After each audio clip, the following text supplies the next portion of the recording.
Check. Ladies and gentlemen, we would like to welcome you here to Foxborough High School for today's matchup between the Medfield High School Warriors and your own Foxborough Warriors. We would now like to introduce the starting lineup. For Medfield High School, leading off and playing third base, number 3, Alex Zalora. Hitting second and playing second base, number 2, Jack Boland. Hitting third and catching, number 5, Nathan Bills. Hitting fourth and DHing, number 10, Connor Hanna. Hitting fifth and playing right field, number 6, Jack Gage. Hitting sixth and playing left field, number 20, Owen Fessenden. Hitting seventh and playing first base, number 18, Charlie Hurley. Hitting eighth and playing center field, number 1, CJ Herrick. And hitting ninth and playing shortstop, number 15, Luke Dixon. And on the bump for the Warriors, number 16, Preston Drillick. Medfield High School is coached by John Dunn.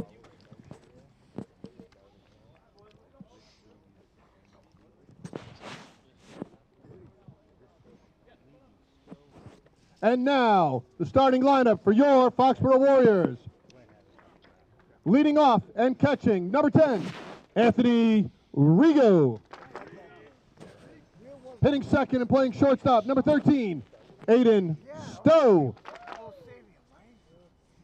Hitting third, playing third base, number 2, Colin Trimble.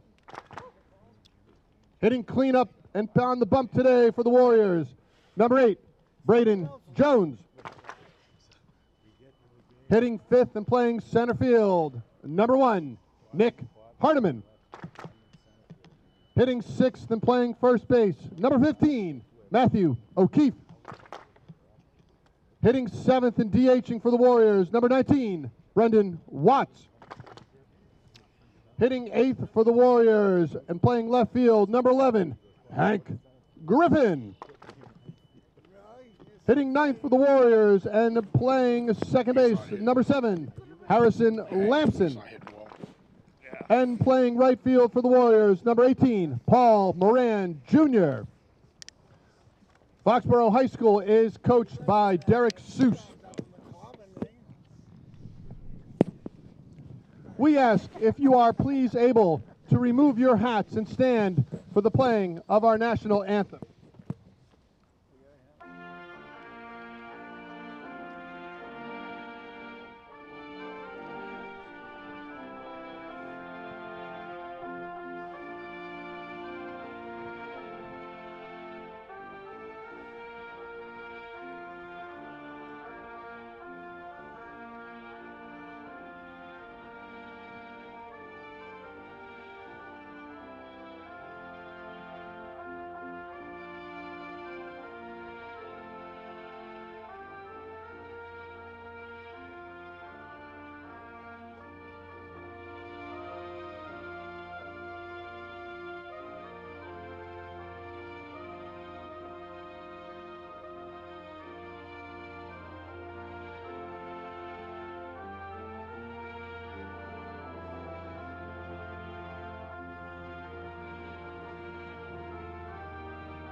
Play ball.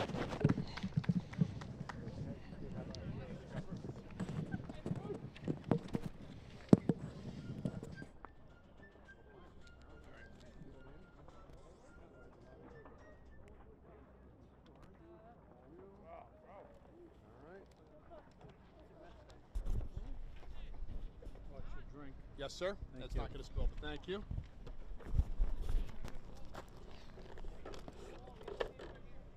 There you go.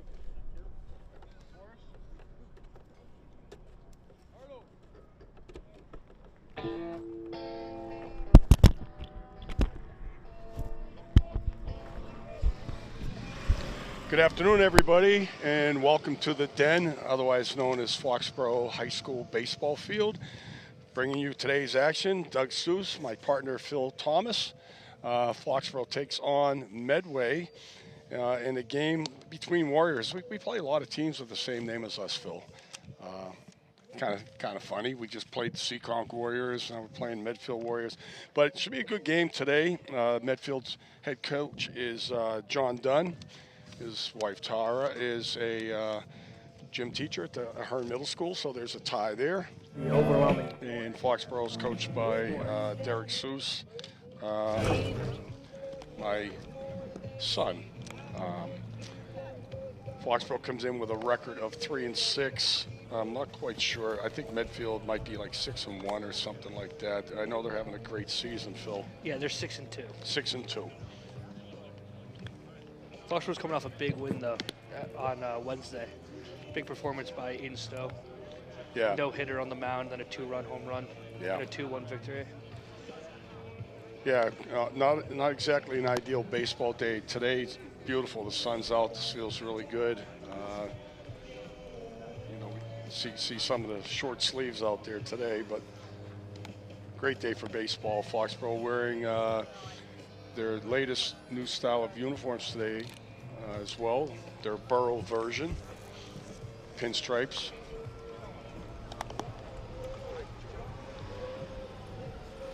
On the mound, Braden Jones, recent transfer this winter from Attleboro. Braden also plays shortstop for us, batting cleanup. Nice addition to our team. Yeah, he's came over in a move and has made a big impact.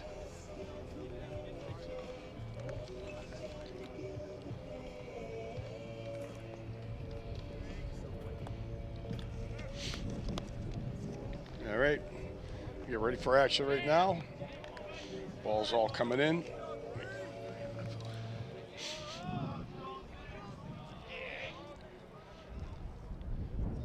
Again, we had the lineup earlier. If you're just tuning in, go quickly. Matt O'Keefe is at first base for Foxborough.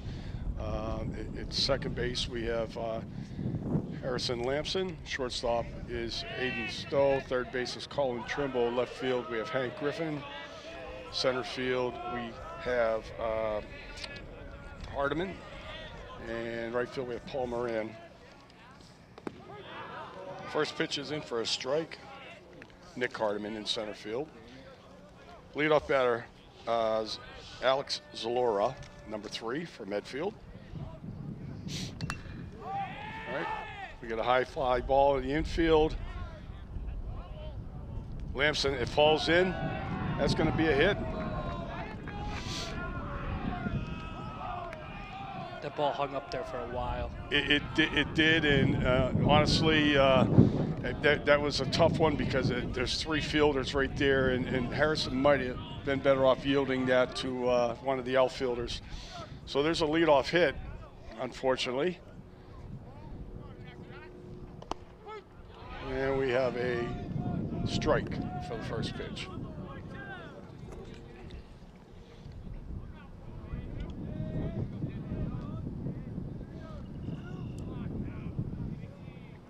Zalora with a little bit of a lead over there at first base. He looks like he's going. Yeah, he might have been going. Jones steps off, checks him back to the base. He's getting a healthy lead over there. There's a bunt.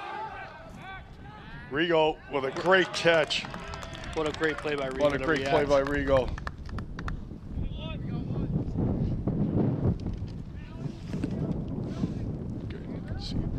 So we have one down. The failed sacrifice bunt attempt there by Jack Folan.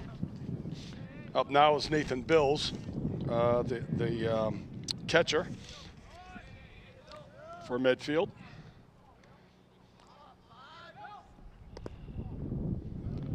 Jones with a high fastball for a ball.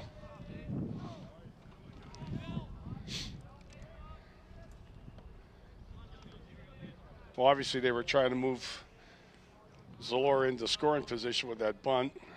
very aggressive start to the game. Second batter into the game, getting a big, healthy lead, and then you're going showing bunt early. Mm-hmm.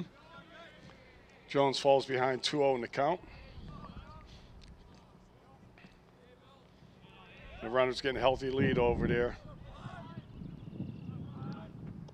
Outside. Well, Jones is going to work now. He's 3-0 on Bills here. Bills is probably taken. If he's swinging, then it's not good strategic baseball. There's a strike. All right. Now he'll be up there attacking the ball, anything close, if he gets something to drive. And again, we see Zalora with a nice lead over at first base.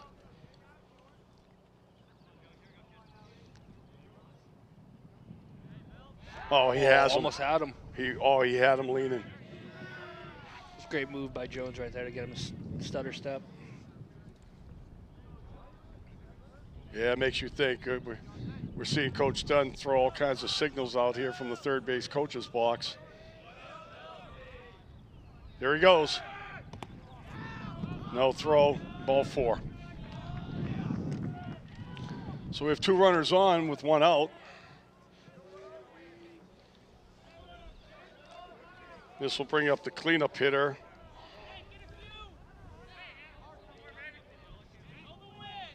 Connor Hanna. He's DHing actually. Another lefty too. Yeah. Three 2 in the first 4 batters. Foxborough's infield is back at double play depth. Runner at first is not being held. There's an inside pitch. The one thing too for you folks at home, will remind you is there's actually pitch counts in high school baseball, youth baseball nowadays. There's a strike. Unlike years ago, many years ago, when more or less innings were counted instead of pitches. For varsity level, for example, Jones would be at 115. 115 pitches would be his limit today, and hopefully he doesn't get anywhere near there. Ball's low, 2-1 now.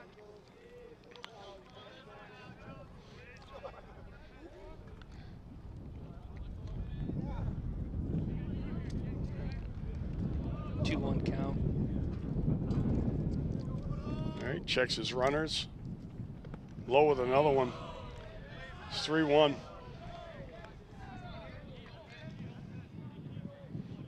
Just needs to take a deep breath. Needs to see a ball put in play here.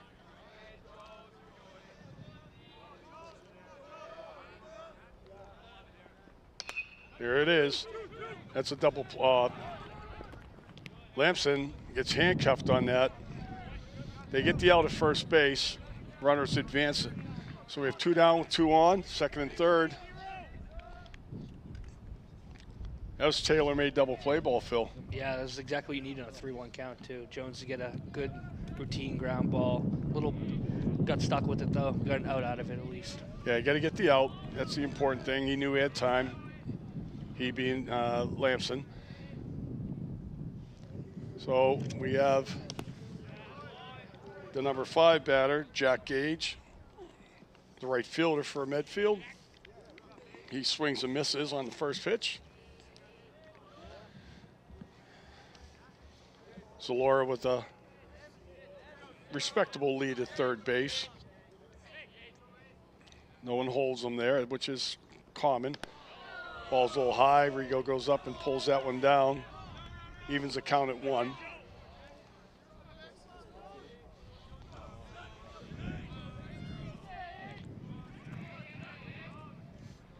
Comes to a set. He went. That was a lame swing there. You could tell he wasn't expecting a breaking ball there. No, not at all, right? Counts 1-2. Rigo wants to make sure he keeps this ball in front of him now.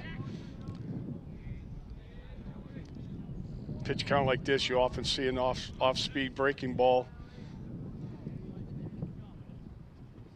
He got him with a strikeout. Ends the inning, so no harm there. Medfield strands 2 runners in scoring position. Foxborough coming to bat in the bottom half of the first. That's a great bounce back. I agree. I was just going to say he showed some perseverance there. Tough situation. His fielding wasn't exactly as sharp as it needed to be in that first inning, but he got himself out of it. So coming to bat for the Warriors of Foxborough, Anthony Rigo, Aiden Stowe, and Colin Trimble, the first 3 batters. Rigo's batting .318 with 11 walks in the leadoff spot. Yeah, and it's interesting, you know, I was thinking the other day when I saw him batting leadoff over in Seekonk, and he hit the ball really hard in that game too. Had a couple ropes. But the thing with him is he's a catcher. And last year our leadoff batter was also our catcher, Mike Marcasella. And it's just like, how often do you see your catcher batting leadoff?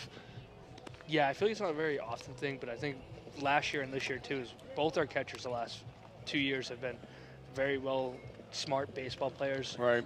They want to hit, but they know when to swing and when not to, right. Which is huge. They're not going to go up there and get nervous or anything. They're very confident batters, and I think Rigo stepped into that role really well on both sides, behind the dish and hitting. Right.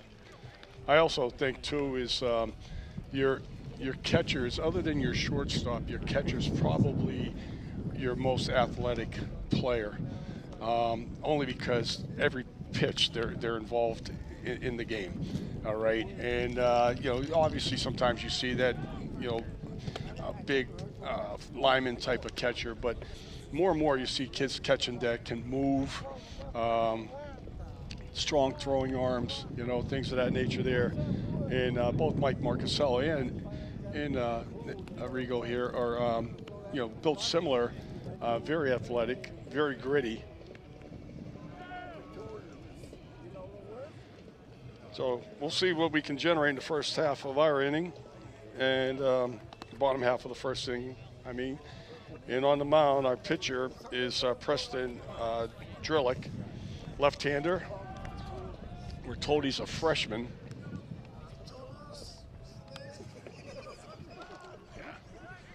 Yeah, we're getting heckled from the peanut gallery here. Someone who couldn't spell his name in high school, he wants me to use the word fortuitous.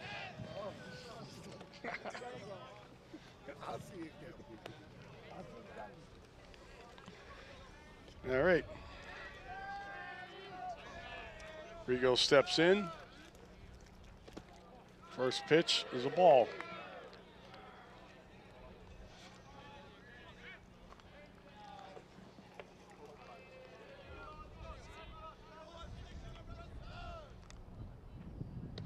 Inside, 2-0.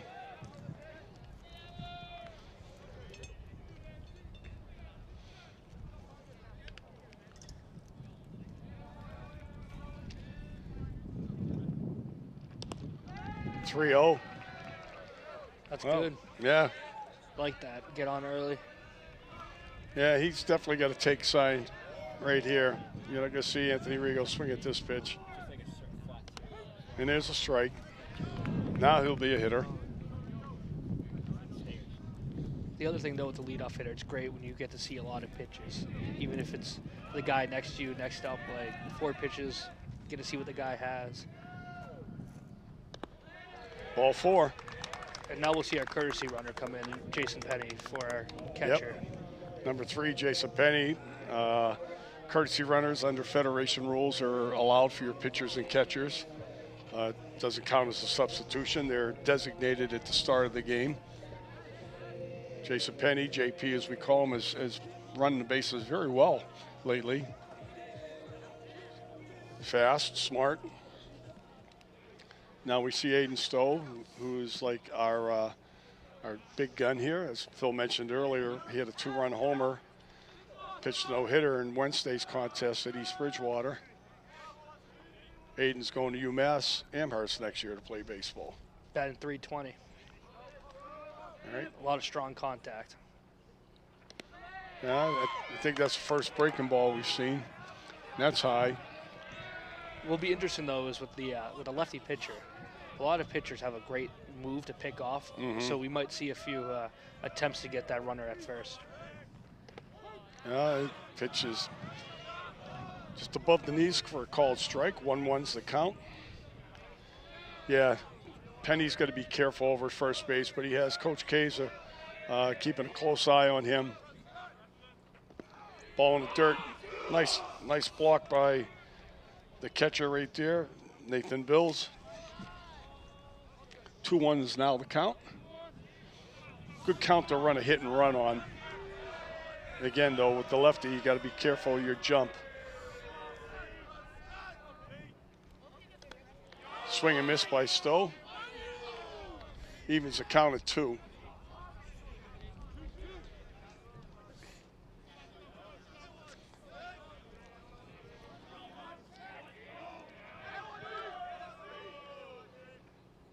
High curveball. Count is now full. What do you think, Phil? You think he starts Penny on this one? I think you'll see him get a bigger lead here, but it'll be interesting to see just because I feel like with the breaking ball, it's a better chance of stealing. And even though it's 3-2, I don't see them throwing a fastball on him. No, he was going on a pitch, and ball 4, low pitch there in the dirt. So 2 walks. Foxborough's runs at first and second with nobody out, and come to the plate, Colin Trimble, third baseman.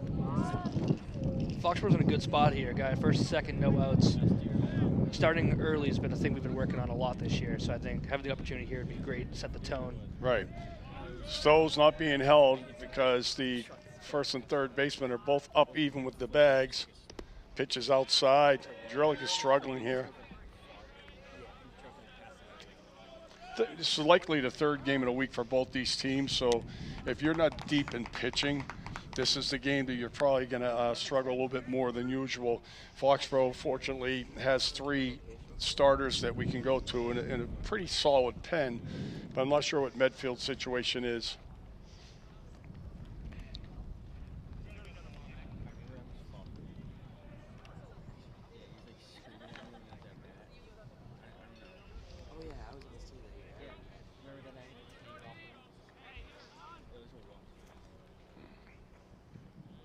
All right, we have a 1-0 count to Trimble.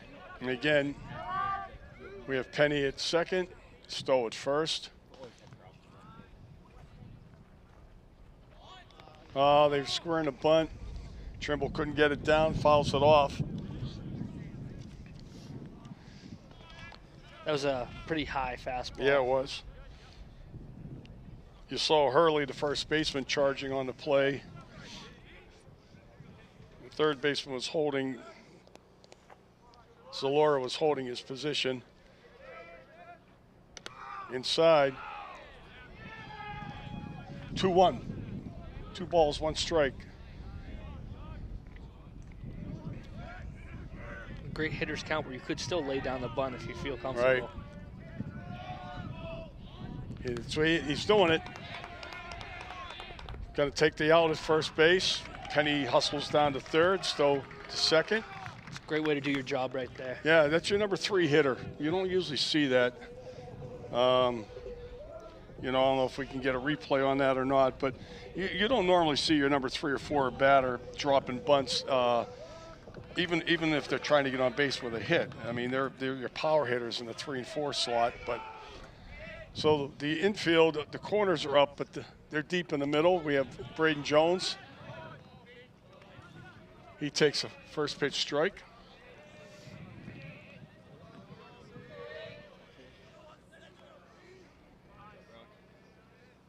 Pitch is low.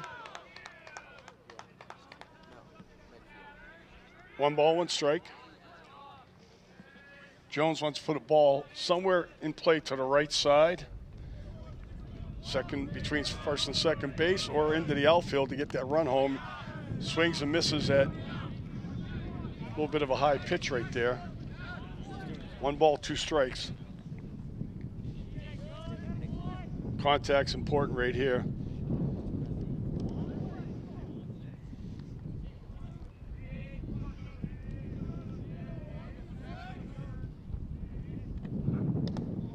Inside, evens the count, 2 balls, 2 strikes.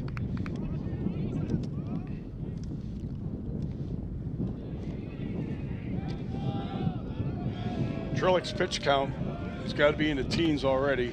He's at 18 currently. 18 already? There you go. Low, ball 3.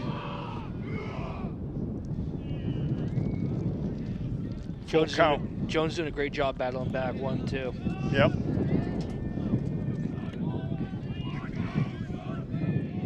Again, there's an open base there, so a walk does not hurt Medfield. Well, we got a fly ball to the right side. Pretty tough play. It's going to fall foul territory. Right in front of us, we can see Penny was holding the base to tag up.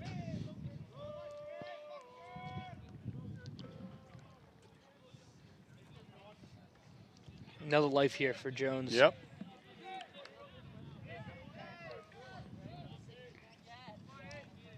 Again, the count is full. 3 balls, 2 strikes to Braden Jones. Fouls another one off. Back into the no man's land where there's probably 1,000 baseballs right now. We die for a couple of those, right, Phil? Yeah, those things go away pretty quick down here. Ball 4. Great at bat. Great at bat is right. 3 walks. Foxborough's the bases loaded without actually having put a ball in play yet, other than the bunt. We get Nick Hardiman here, who's starting to hit the ball very well. Another sophomore in our lineup, made strong contact this week, so hopefully he can get one in the gap. Low pitch, you're gonna see Penny go. Look at it, there's the speed kicking in.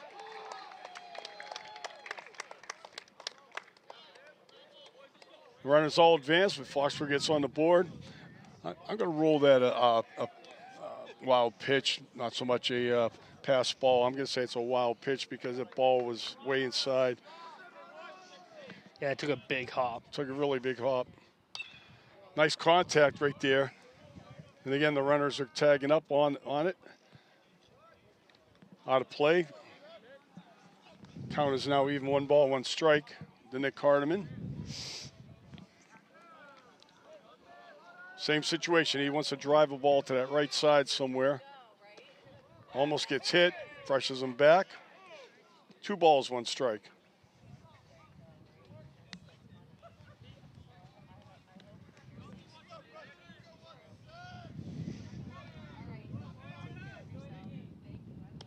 Ball 3. Man, he hasn't been closer with any batter. No, he's thrown a few fastballs that have made some foul ball contact. Obviously, nothing's been in play yet besides the bunt, but the off-speed stuff and a little bit of having trouble to locate. 3-1 count. There's a strike. Not sure what Hardiman was looking for there, but that looked like a pretty good pitch to drive somewhere. Full count. There it is. That'll get a run home. You're going to... Way to do a job. Yep, did his job, sack fly. And Jones did the smart thing by not trying to advance from second base. That might be Hardiman's 4th hard hit fly ball to center field this week. He had 2 on Monday, 1 Wednesday. Where he's hitting the ball hard, but they're just hitting it right to the guy. But that's a way to do a job. Get us up 2-0 early in the first. The one he hit Monday that the center fielder made like a Willie Mays type of catch going backwards like over his head. Yeah, that was a crazy play. You heard that thing off the barrel and you're like, that's going. And then you just look up and the kid's tracking it. And Hardiman was on his way to third base when he finally by the time the ball got caught, he was already at third. Yeah. All right. Matt O'Keefe's now the batter, Foxborough first baseman. 1 ball, 1 strike to him. 2 down. Runner at second is Jones.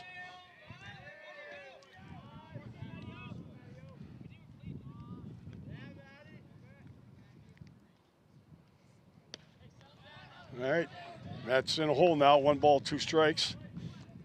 He's playing with a hurt wrist, too. What I was told the other day after the game, that Matt's not 100% right now, and it might be affecting his swing a little bit. Yeah, Matt's having a great year on the behind the dish, though. Hitting wise, he's batting .333, leading the team average wise. Oh, we got a commitment here. He's going to be out. He's going to bang him. Yeah. Indecision by Jones right there. So Matt O'Keefe will be leading off the bottom of the second inning for Foxborough when we come back to bat. Jones got caught halfway right there and decided late to break for third base. He gets thrown out. They'll go down as a caught stealing in the scorebook, but Foxborough comes away with 2 runs on no hits. Yeah, it's a great way to take advantage of getting guys on with walks, though. You need that, especially early in the game, kind of set the tone. Now you're playing with up 2 instead of being tied or down, so it gives you a little bit of more time to relax on defense. And what do we always say, Coach? Walks will kill you, right? Yeah. Especially when you're getting them to make contact in play. It's not like they're hitting gaps; they're hitting it to your guys. So those few runs when they're getting walked on and then a pass ball, it does hurt. Mm-hmm. Well, I'll go break in the action. Just go over the Medfield lineup a little bit more. Again, I mentioned John Dunn was the head coach. Assistant coach is Rafe Martinez. Then he has 2 volunteer assistants, Matt Lederhos and Will Bento, and their manager is Tanasi Hamos. So that's the coaching staff for the Medfield Warriors.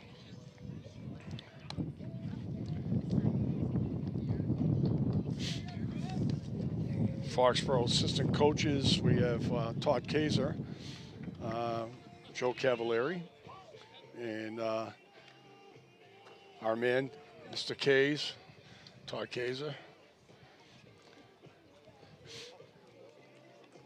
And Daryl Giannetti, the big D, I forgot. Well, it's quiet here. D's not here today. Yeah, so. I believe he's in Paris.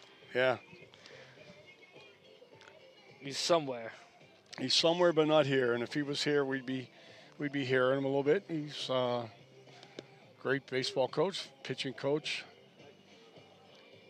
Played ball with Derek up at Franklin Pierce in college. Here at Foxborough High School as well. They were teammates.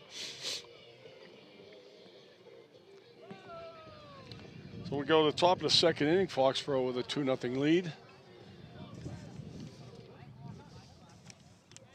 Leading off for Medfield is Owen Fessenden. He is the left fielder. Another lefty. Yeah, they got a lot of lefties. Fastball away, ball 1. Well, they'd be built for their home field. They got a short right field over at Medfield. The wind's picking up too. Blowing it right. Makes those high fly balls a little bit hard to track now. Jones comes to deliver, and he gets a fastball strike. 2-1 is the count.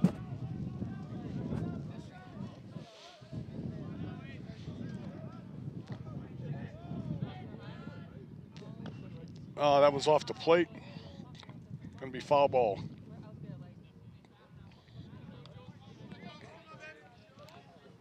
Two balls, 2 strikes to Fessenden. Jones set to deliver.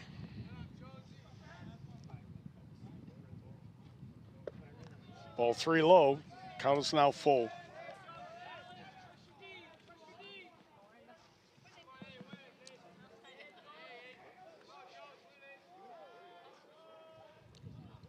Got him on a curveball.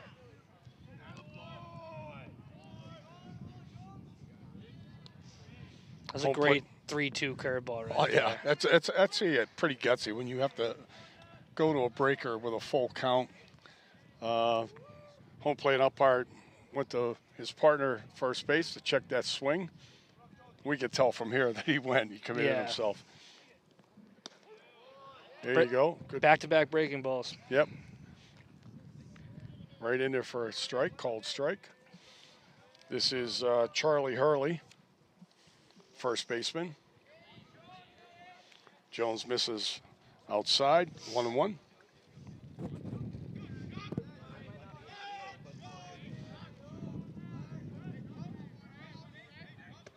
There's one at the knees, called strike, 1-2.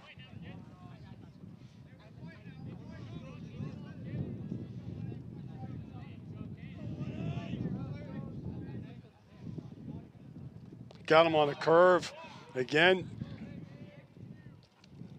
Rigo. Oh, come on. Oh, man, I wish our replay probably won't pick that up, but Rigo, it was not a caught clean third strike, so Rigo has to get the runner out by throwing down to first base. He pulls Matt O'Keefe off the bag. So it counts as a strikeout, but it does not count as an out. So we have a runner at first with one down now.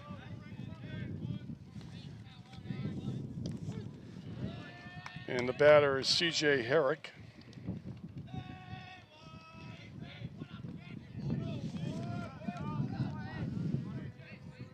I'm real curious if Matt actually ball one right there. I thought from here, and we're a distance away, I thought from here he was able to get his foot back to that bag. Sometimes, too, when you're not sure and you hit that extra 2 feet to make sure, right, the umpire doesn't even realize because he sees you keep fighting trying to find it, where he might not even see it clearly, and maybe you did hit it, but you going for 4 times. We're going to see a replay here.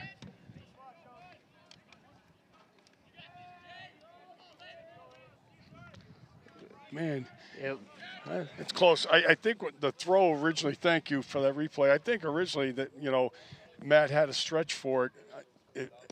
There's a called strike. I think if he stays with that, he's going to get the out. But like to your point, also now he goes back and he's trying to get it with his foot again. So he's more or less telling the umpire, I didn't have the bag. We go to a full count here on Herrick, the number 8 hitter in the lineup.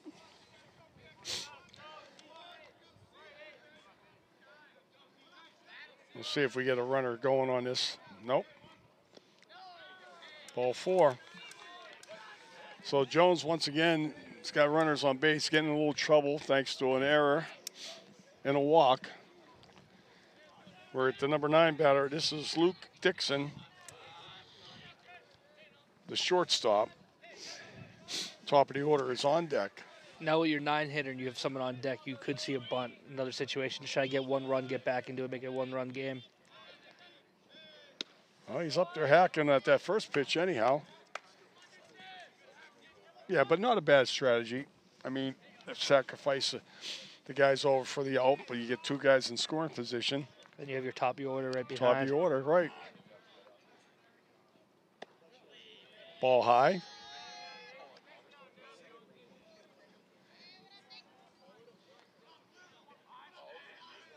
Not holding the runner at first base. Runner at second base. Lamson's going to check him. He's going to pull back.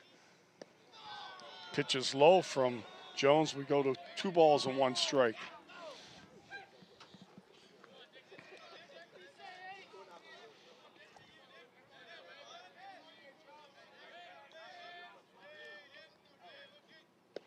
Here's a strike.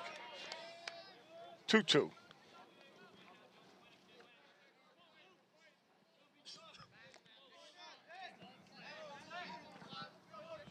All right, let's see what we come with here.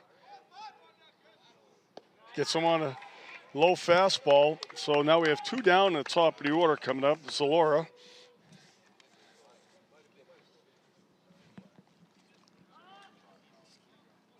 He got on in the first inning on a fly ball that fell in. Should have been caught. However, it goes as a hit because he was untouched. I actually believe they gave it an error. You gave an error on that? Yeah, they did give Lamson an error on that play. Did they really? I'm surprised, but yeah, okay.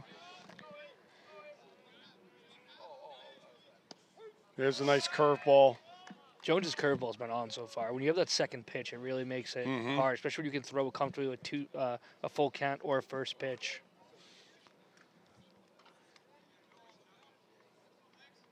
Comes all set. High breaker that time. Does he have a third pitch, Phil? I believe he has a changeup. But it was one of those things, too, where it's like he likes that low fastball. So from this angle, it's kind of hard to tell whether it's a fastball or changeup.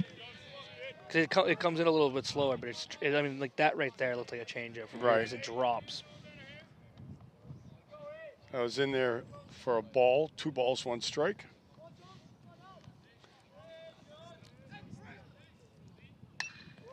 Oh, well, there you go.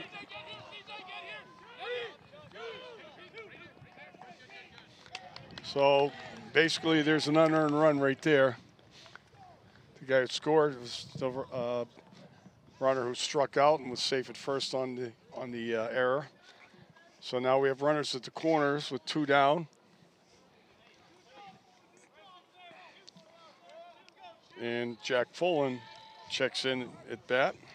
He had the pop-up bunt. Yeah, that's right. So here's a replay. This ball's well hit. Yeah, Jones just puts the ball over the middle of the plate. And just a little bit, Hard liner. yeah, a little bit out of the reach of Owen Stowe. The runner's going. Foxborough runs the cutoff play. No advancement by the runner at third, so we have a stolen base there. So runners at second and third with 2 outs. Had a called strike on the pitch.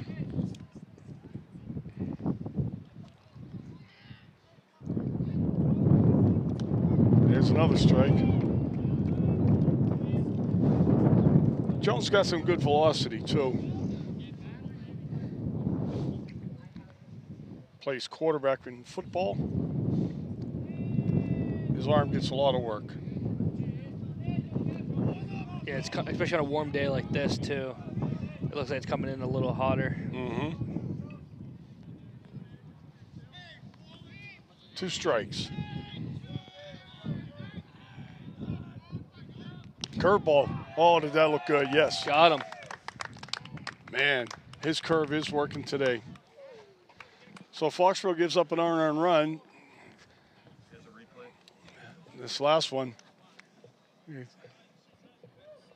Look at that thing break. Oh, Man. breaks right over the top. Beautiful shot right there from our center field camera.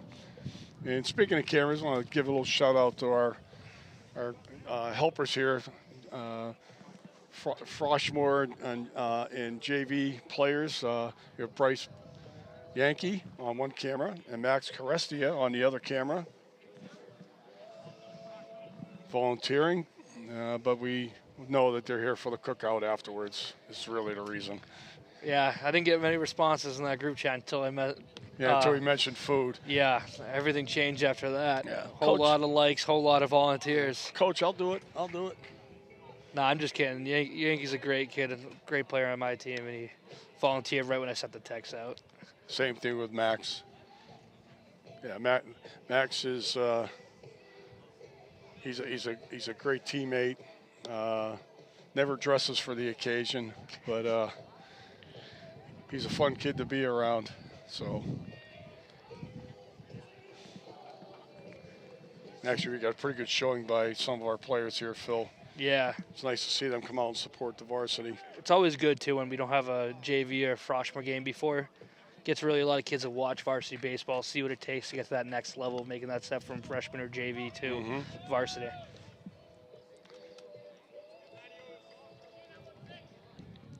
Yeah, without a doubt, they need to see what it's like. We can tell them what they have to do and what it's like, but until they actually see the pace of the game and how it's played, it helps them have a barometer as to like what they need to do next. So Keefe is back to leading off now because Jones was caught stealing the end of the first inning, and there's a called strike. Drillick threw a lot of pitches in that first inning.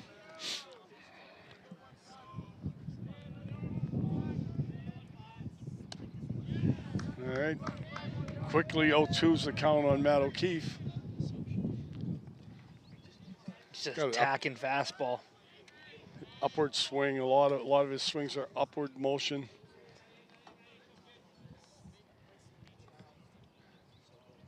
We'll see what Drillick decides to throw him here. He's ahead in the count 0-2.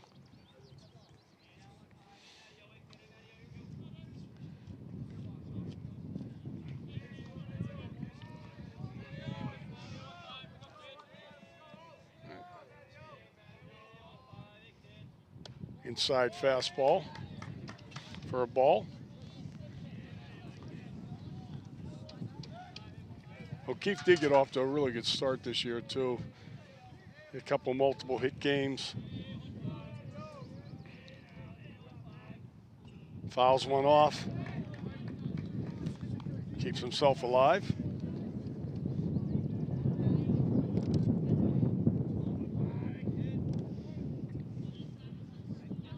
One ball, two strikes.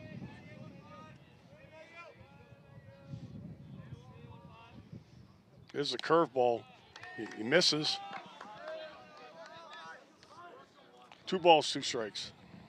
That was a good time to mix it up and throw a curve. And you'll see him go back to a fastball here after that. There it is outside. O'Keefe works it to a full count. Good at bat on his part. Again, even if you aren't successful getting on base, if you can bring that pitcher's count up. Ball 4. That's a great at bat. What a great way to bounce back. 0-2, and he ends up walking. And now we see Foxborough's designated hitter, Brendan Watts. B. Watts, as we call him. He's been making great contact. The Seacount game the other day, he had RBI hit. He doesn't get cheated up there. Yeah, B. Watts, too, is a kid that he's been with us on JV the last 2 years, but ended up getting called up at some point, courtesy of his hitting and his ability to swing the bat. And now you find him as a junior being the DH most games this year. Right. Found his role, and he's doing very well with it. Ball high.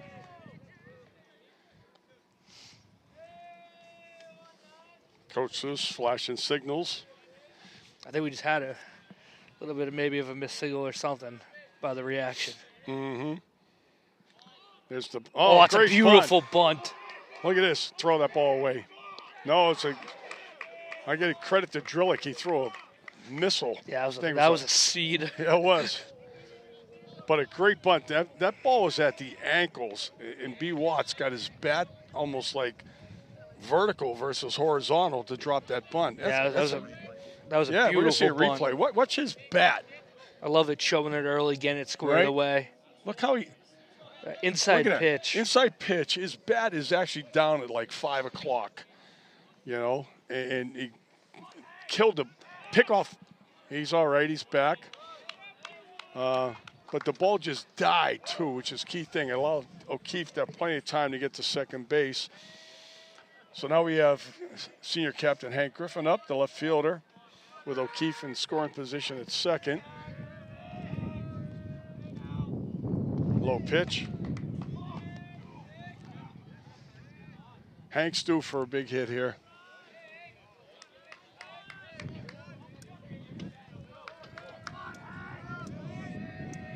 All right, O'Keefe takes his lead. There's a called strike.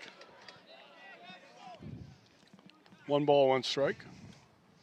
So that's one of those fastballs where you might not see a better one than that to take advantage of. Yeah.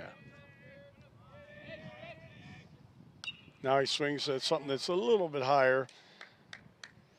Fouls it off to the right side into, again, no man's land. 18 guys on the bench. Nobody's going after it. Well, no, there is Bissell. What a surprise. One of the usuals. Low. The ball drifts away, but not enough for O'Keefe to advance. 2 balls, 2 strikes.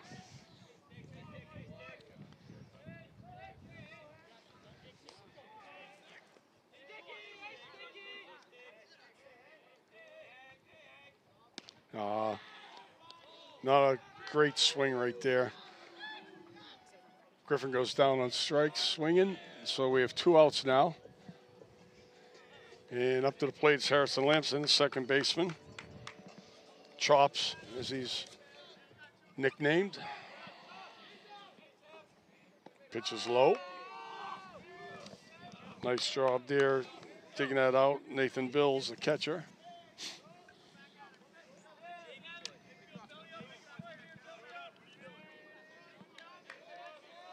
All right, here we go. Drillick delivers right down the middle.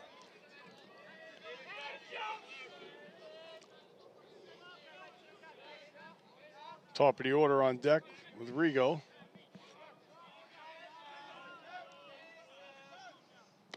That's high. 2 balls, 1 strike.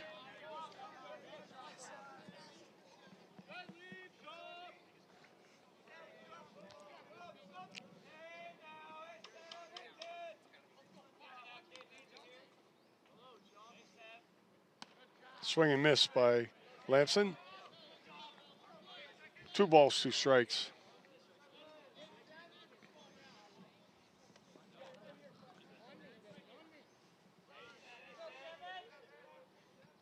And he goes down swinging as well. So Foxborough wastes an opportunity there. Yeah, out of the 4 batters besides the bunt, I feel like, I don't know if he's starting to pick up on his fastball or if it's moving a little bit differently, but I feel like that those 4 batters had a tough time catching up to that fastball. Yeah. So after 2 innings, Foxborough Warriors 2, Medfield Warriors 1. And I think we'll become right in the heart of the Medfield lineup when they come to the plate here.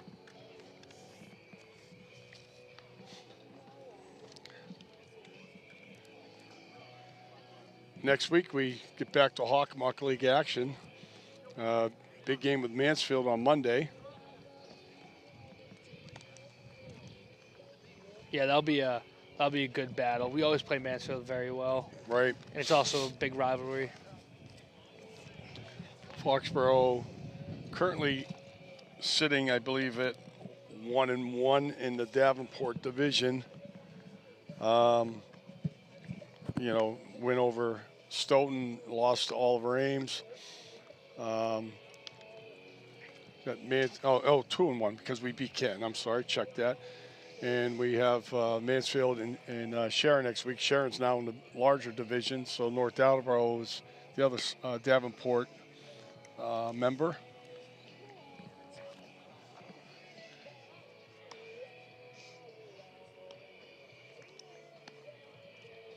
Approaching, what are we, 3 and 6? Yeah, this was game 10, so we're at the halfway point after this game.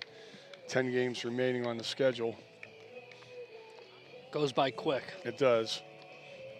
We do have a rematch with Seekonk, but other than that, it'll be 9 Hawk League contests.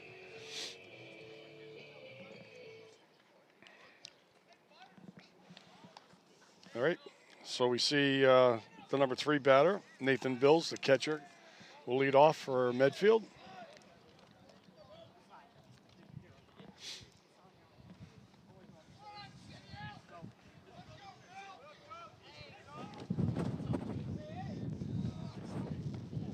Jones starts off with a breaking ball for called ball.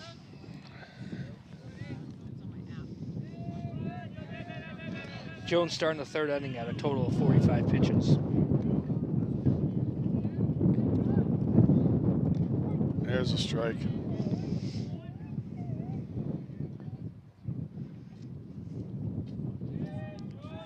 Yeah, I believe we'd love to see him get to the 6th inning. There's a foul ball. You could have got that. There he is. 1 ball, 2 strikes.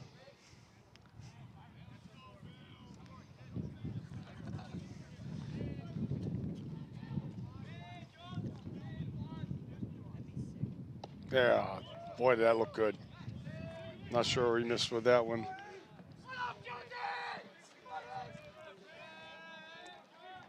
Two. Oh, he hung the curve and nice piece of hit in there. Bills just goes with the pitch and soft liner to center field for a base hit. Yeah, it's a great way to get down to the curve, take advantage of it, and just get it into play. Good liner. Yep, and now we'll see a courtesy runner for him. Yeah, watch his bat right here. That's like a half swing, but he had to because it's such a good breaking ball. Sometimes that's all you gotta do too. Is you have swing, but you take it to where the ball's going. It's going outside. Take it to right. You don't gotta pull it, and you end up getting a nice drop to center field. Inside. So this is Jack Gage, the right fielder.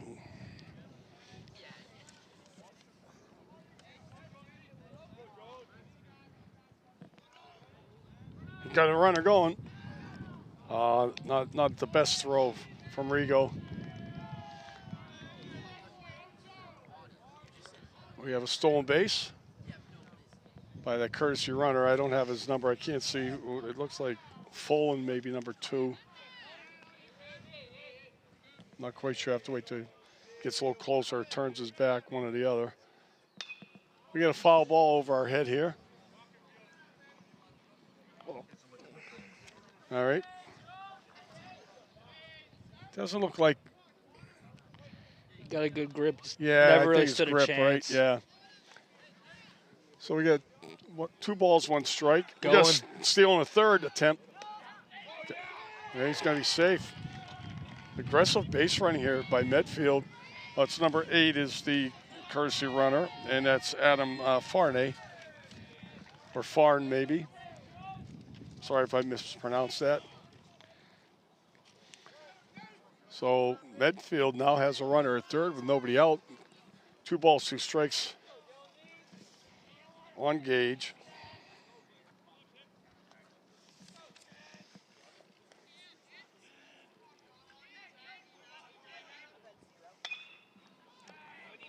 That's through.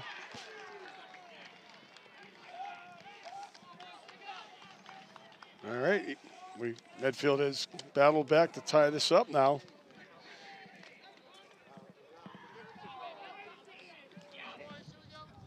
I believe that was Hannah on a nice RBI to between first and second. Oh, I'm sorry. Yeah, Hannah was.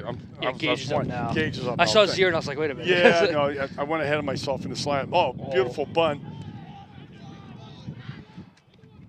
All right, Lamson does a good job. No, it's Matty O'Keefe, actually. I checked that. Matty O'Keefe with a good stretch that time. Nice throw from Rigo. Gets the runner. Really good job by Gage. That was a great job by Colin Trimble as well. That he charged in, but he saw that the guy at second taking that round turn. He flew right back. Back to, yeah. Because their coach was trying to get his attention too. I was like, I don't know if he was trying to send try him. to get another one out of it, right? Take 2 bases on that bunt. There's a pretty good drive out to Hardiman.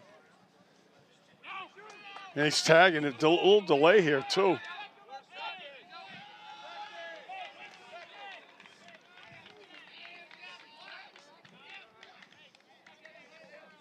They're going to appeal him leaving early. And they got him out. Got him out. Well, you know, he kind of way he came off the base, it was awkward because it's almost like he was unsure about going. Yeah. Well, there's no appeals, so no instant replay anyhow. But we do. Could we get a replay of that? We have a replay, but there's none for the umpires. So Foxborough benefits right there. We're looking. Hannah gets called out, trying to tag up in advance, but that is the base umpire's call though, because he's in the seat position, which is like behind the mound in between second and third base, and he's looking straight out there at the fly ball. It's his call on the fly ball, and it's his call on that base runner. So no harm, no foul. Medfield does even up the score though at 2.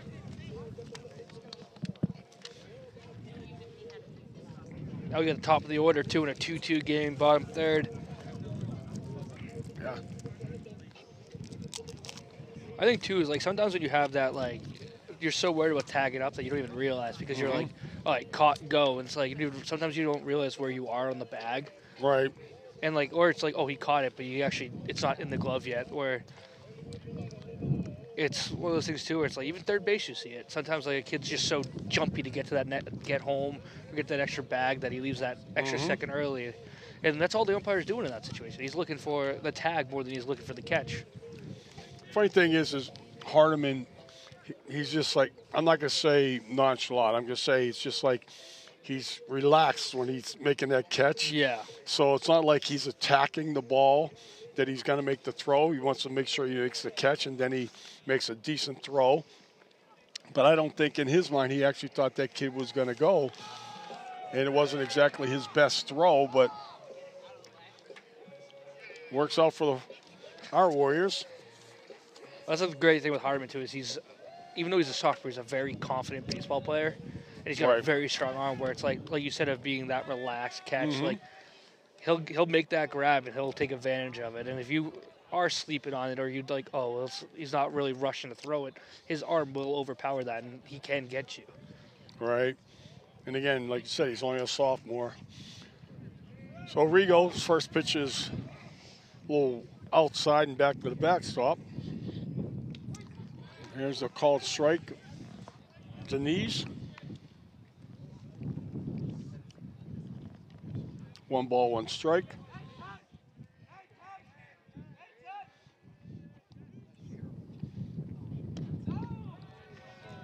Two balls, 1 strike.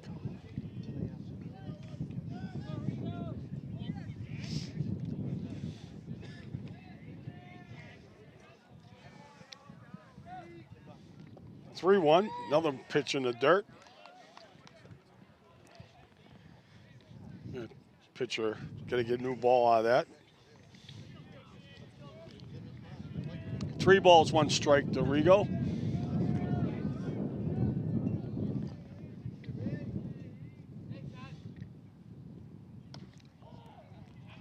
Oh, he called that a strike, huh? Yeah, I've noticed that he really likes that coming down knee level. I feel like he's got a few guys on that now. Count is full. Ball 4. Height-wise, that one was better than the previous pitch, but obviously off the plate. Now we'll see JP come back in to run for Anthony Rigo. Where this now adds that aggressiveness, too, is like that quick base running. Oh, the tag up. Okay. Yeah, as you can see, the umpire's right there looking at him. Well, maybe because he was indecisive about going originally, the umpire thought maybe he did leave early. Oh, there's a shot. That's a rip by Stowe. Oh, what a grab. What a grab. Wow. Well, that was a great play by the center fielder there. Yeah. That'd be Herrick. Yeah, C.J. Herrick, he backpedaled the whole way, which is probably the most difficult way. This is like not easy to catch the ball this way, but Aiden Stowe gets all of this thing. And of course, the runner on first has to advance down to second because he thinks the ball's going to drop. Yeah, you can't hold up that guy at first because in a situation where that ball drops, now you're holding the guy at first and second instead of getting third and home. Exactly. Well, Colin Tribble now comes to the plate. There's another low strike. It's 1 ball, 1 strike.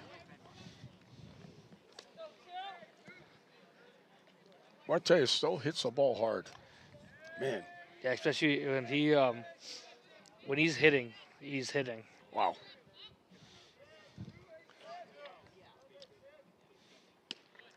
Swing and miss by Trimble. And you think back, Stowe's been on varsity since his freshman year. He was playing right field at the time, and they were hitting for him. He was basically there as a fielder. They were DHing for him, and he's worked really hard to put himself where he's at now.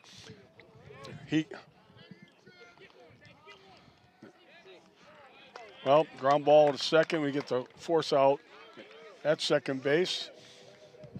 And Trimble hustles to make sure there's no double play. 2 down. Yeah, Stowe's someone that plays a lot of baseball. I believe this is his only sport now, but he plays a year-round, plays for GBG. But he's a kid that probably sees the most baseball from a kid I've ever been around, plays the most baseball, and he puts in a lot of work, and it shows. I mean, obviously going to UMass, but just the work ethic. And he's also a great kid. Great kid. Ball high to Jones.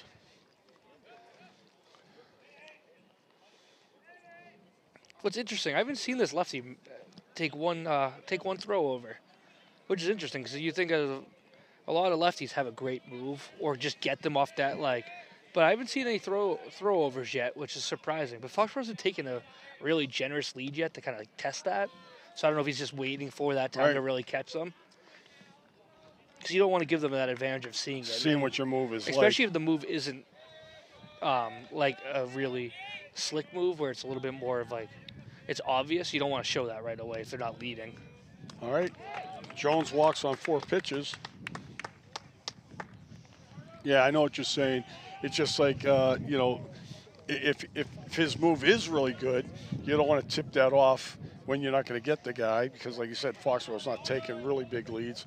And if it's a bad move, you certainly don't want to tip that off either. But, yeah, as a lefty, he's looking right at that runner. And now you see Jones with a healthy lead, but he's not being held.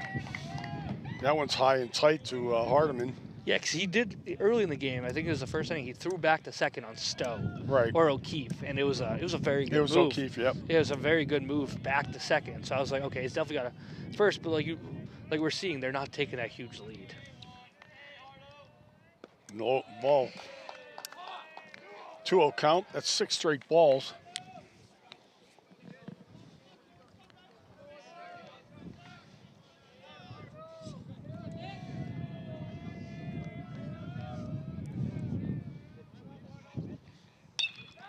That's a great piece of contact. No, he's not going to be able to score on this.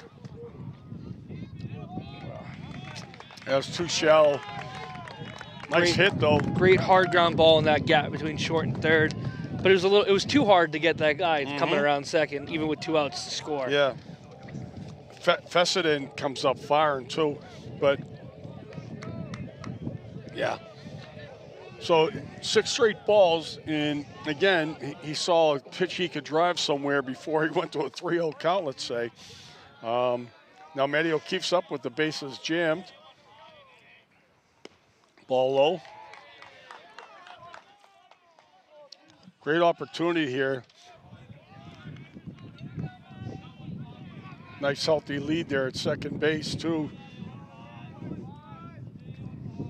Pitch is low, 2-0 count. Jones has the speed, too, that anything that just makes it through the infield, he can score, especially with the lead he has.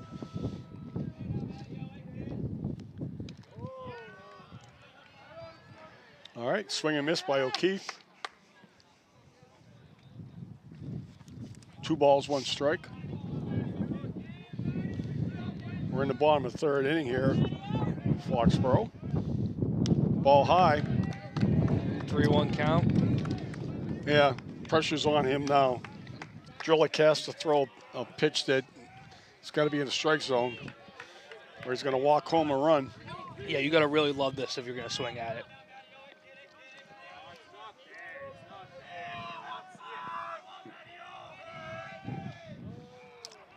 That was a great time by Matty O'Keefe right there. Just kind of seeing the weight. I let him get a good situation, take advantage of it, call the time, kind of get in that pitcher's head a little bit. All right, here we go, Drillick. O'Keefe fouls one off. Well, now we're full count, so you're going to see the runners going on the pitch. The good thing about them going on the pitch, though, a routine ground ball or a little blooper scores 2. Because they're both leaving right when that leaves the hand. So you'll see Jones' speed coming to impact and turning that third, just get home. He struck him out.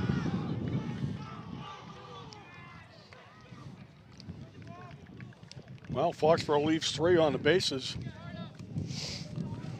We head to the top of the 4th inning now with a 2-2 score. Wow.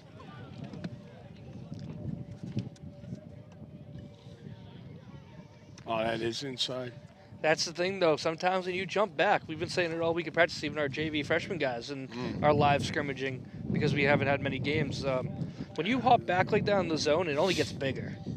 And obviously, you're not telling the kid to obviously you don't want him to get back, and they're never expecting it. But sometimes that's all it takes for a little inside pitch. If you jump back, it's like the ump's just going to call it even more. Yeah, I guess I guess in their minds, if it's close and they figure like, it's like a lot of times we see kids duck down On a curveball, on a curveball or something like that. And, so if something's inside a little bit, they back away. But at the same time, it's like, you're trying to help tell the umpire, maybe you're not intentionally trying to do it, but are you trying to, insinuate to the umpire that ball was inside versus staying in there, seeing it come real close to hitting you.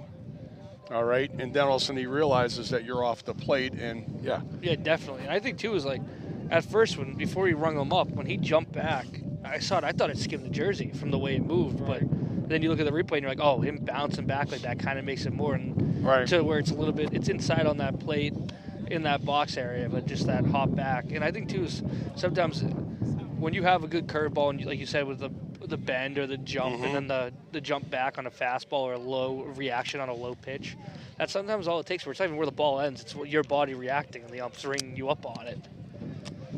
I know from umpiring myself a lot of times when that batter, I look at where his stance is before the pitch is delivered, and on that curveball, for example, when they drop down, all of a sudden now that ball's at eye level, and you call a strike, and the coach is like, that was up at his eyes, and you go like, it wasn't when he was in the batter's box. On the pitch he dropped down, he just took a foot off the strike zone. So makes a big difference. Makes a huge difference. So Charlie Hurley is leading off for Medfield. Is he going to get a check out of that one? He got him up. Yeah, 2 strikes. That was pretty easy. I could see from here. Oh, we're going to get a warning in that dugout. Yeah.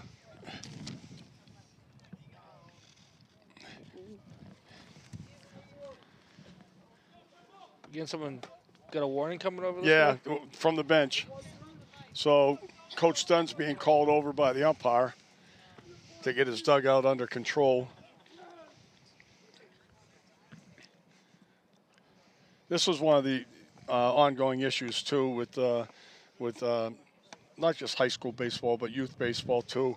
Is a lot of the behavior in the dugout is becoming more and more unsportsmanlike, and some of the comments, especially directed at umpires, there's a shortage of umpires, a severe shortage of umpires, and both Phil and I, our games, we get 1 umpire because they can't supply 2. When I started umpiring, almost 20 years ago, there was always 2 umpires for JV games, freshman games, every game. Now you're lucky you get 1, and it's because guys just don't want to do it. They're taking too much abuse. The MIAA is trying to clean it up a little bit too by enforcing suspensions and ejections. I mean, you'll even see it too with the little leagues. I feel like if you go down to a little league park, you see a lot of signs that say like, "Hey, let's keep it under control," or "Get us out of the Red Sox," which is like, I don't remember ever seeing that, but yeah, when you have a shortage like you said, it really does make that difference where that shortage is. Right. Because how you can't play a game without a referee. That's it. Or a game with an umpire. It's like, it makes that difference. You see it in basketball, football, like you have multiple crews. And if you barely can get 2 for a high school game, especially get to that final, playoff tourney, when you get 3 or 4 umpires per game to make sure it's cleaned up pretty well. Grounded to Stowe, he attacks it, and he makes a bad throw. Rigo was backing that up, but Stowe's throw was wide of Matt O'Keefe at first base. So we're going to get a leadoff error and a runner at second base for Medfield.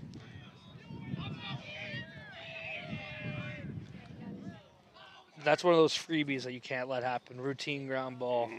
But that's one of those things, too, as Coach Seuss says a lot of, and I mean, we heard it on Monday and Wednesday. You got to win the freebies. You can't allow the freebies. And between the drop third where they end up getting a run off of it, the routine, thankfully the routine fly ball that dropped, they didn't score. But then now that, too, it's got no outs guy at second base when you had a 2-2 count on a routine grounder. And this is your number 8 hitter. You can see him laying a bunt down right now. Pause. There it is. Throw. Got him. Got him. What a great throw by Anthony Rigo. All right. So they erased that one. Just like the first inning, a mistake gets taken away. So Hurley cut down. He's a big boy to be taking third base, though, too. He moves pretty good. It's funny though. Both freebies they've had so far this game, they ended up messing it up right after. Between the foul bunt out and then a caught stealing right after.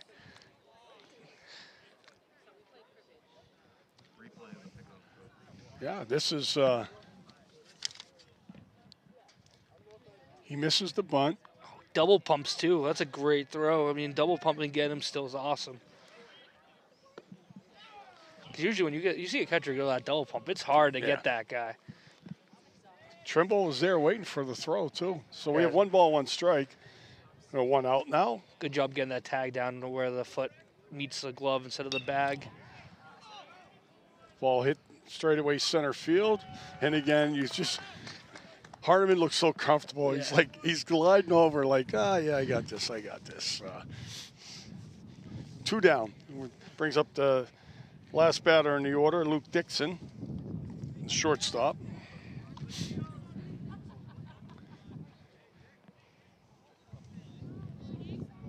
2-0, top of the 4th inning. And we're going to get a grounder to Trimble. And he makes a nice good throw over there. That's how we get out of that jam. Now we got a score. Get the top of the 4th now. We got Watts, Griffin, and Lamson coming up for us. So through the 4th inning, we have 65 pitches for Braden Jones. So he's at a good spot right now. Good spot right now. Halfway through, 115 is his limit. So if he can get out of the next inning with about 15 pitches or so, he'll be in great shape. And sometimes all it takes is that one. You have that one very long inning, and then you get back to your average of about 10 to 15. You got this little replay here. Got a nice hop. If you're a third baseman and shortstop, you see that hop coming to you like that, you just got to say, like, man, somebody likes me today. Especially when you got your initial reaction, you're like, oh, it's coming in hard, and then it takes that hop. You could, too, like, even the way Colin got it, he grabbed it, reset, and he just knew to fire it. He's like, he didn't wait, didn't think of it. He just reacted and fired. Just a great throw across the diamond. And he, although he took his time, he didn't take too much time. We see it with our kids a lot of times, because, again, they're still learning and developing. But they get that ball hit to them quickly, and then they kind of, like, take too much time, and then all of a sudden they're forced to make the throw quicker. And, a lot of times it doesn't come out the way you wanted it to. No, when you wait all that time, then you have to fast your arm. It's like your body's over here, your arm's going the other way, and you'll see that ball sail. Right.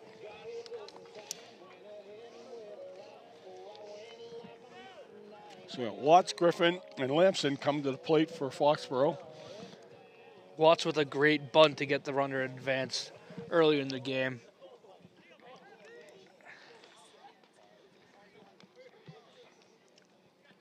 Nice crowd to watch today's game, too. I know it's a vacation week for the kids, but a lot of parents here. Some are playing hooky today from work. Such a beautiful day. They had to take advantage of it. Noon first pitch. There you go. Good cut by Watts. The ball does jump off his bat. That's one thing about B. Watts. He doesn't get cheated. Ball low.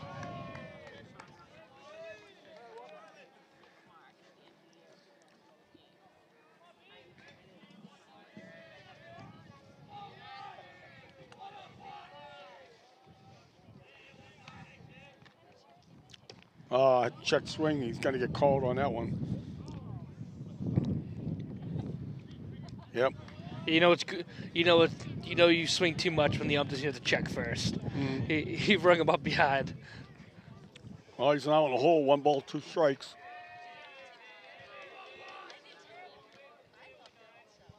Ball high.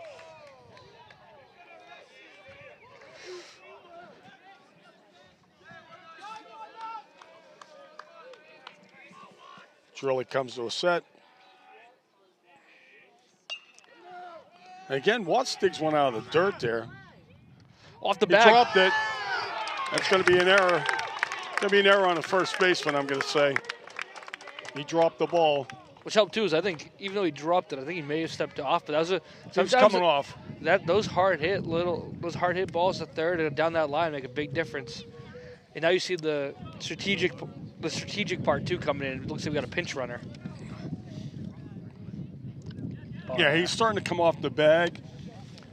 He may not have had to come off the bag. I think he overstretched, but we're going to see Gallagher in for Watts running.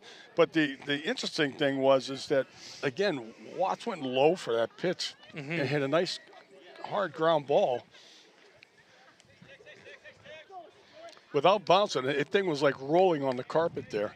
Yeah, you know what's great too is like when you get a low pitch like that, you see a lot of guys pop it up or go down almost like a golf swing and they flare it up or they don't get under it. Well, he went a strong approach, got a hold of it, nice little hard grounder. But now with Gal here at first in the fourth being tie game, like you could see advantage of a bunt, or you might see him steal first pitch, maybe hit and run. Well, again, we got the lefty up there, so on the mound, and we haven't seen him throw over yet. This could be the time. I mean, if you got to move, this is probably the time I'd use it. You want him to get into second, having our top of the order right behind. Right. A little bit of a pause here. Yeah. TV commercial.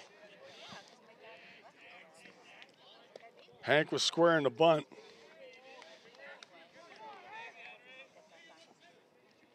Coach Seuss trying to get clear view of Gal so he can give him his signals.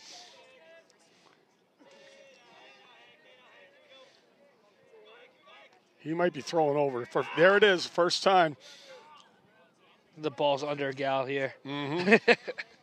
Not a bad move right there. That was a pretty good move. Great reaction by Coach Kays and Gal to get right back. Yeah. Oh, this is a great camera shot right there. Oh, yeah. That was a good move.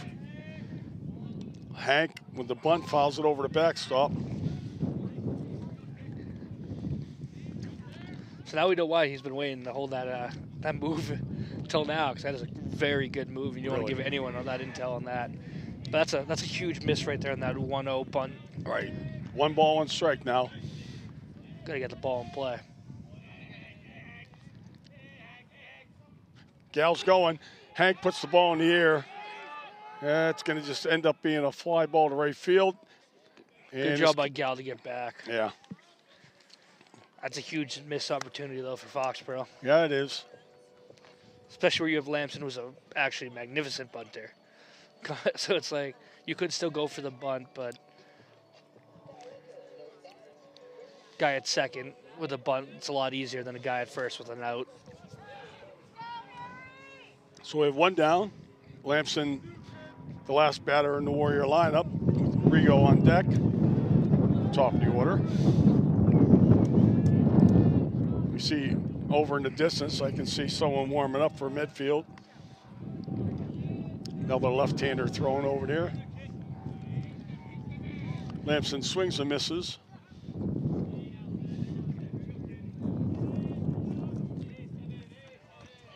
Gal's lead's not as strong right now. And Lamson fouls it off, so he's quickly in a hole 0-2.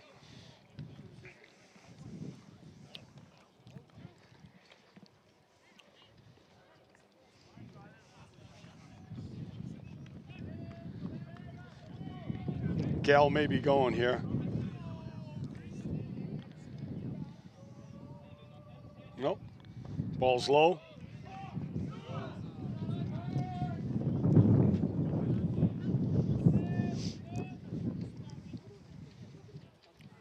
One ball, 2 strikes.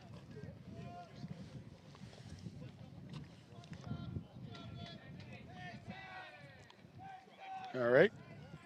Here we go. Oh, Lamson charges that one. He's got him. He's got him over. Gallagher may score. He's got the step on it. Nope. What a rip by Lamson. Rip by Lamson there. No.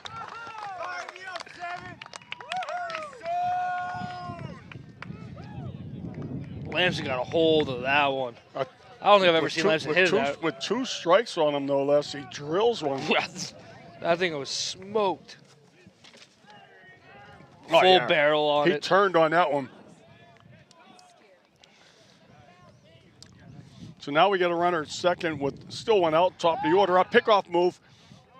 There's that great pickoff move to second. Yeah, it's a good thing he wasn't still thinking about his hit and got caught daydreaming out there, right? Here we go with Rigo. That's how you deliver. Senior captain, batting 9. You're right. 1-2 count. Gets a hold of one. Gets us up 3-2 in the bottom of the 4th.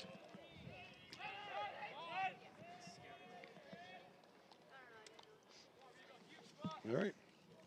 Drillick gets called strike there. See that again, the reaction. And he calls the inside strike.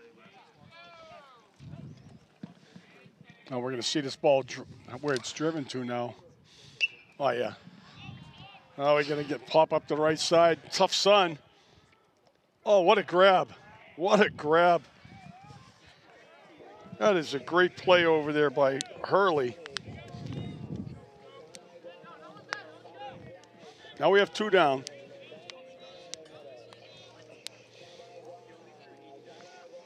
Stowe, who hit a bomb last at bat that was run down by the center fielder. Yeah, the outfield just took about 7 steps back. Herrick, the previous at bat, called strike on the first pitch. We just need Aiden Stowe to come through with a nice base. Oh, he gets hit. We're on that elbow pad at least. Yeah. Last year, he ended up with a broken hand or something, remember? At the end of the last year, he got hit with a pitch. Yeah, I think he took one right off the... Yeah, off his forearm or whatever last year. Ended up with miss the end part of the season. Yeah, he came back for the tournament game. Yeah. So here we go. Runners at first and second. Trimble now up. Outside. Ball 1. There's no harm in Stowe getting first base here because now it puts the force on and you're actually taking a bat out of a really good hitter. Trimble not with a great swing there. He knows it. Yeah, that reaction by Colin right there says I should have ripped that ball into the outfield. Ball high. 2-1. 96 pitches.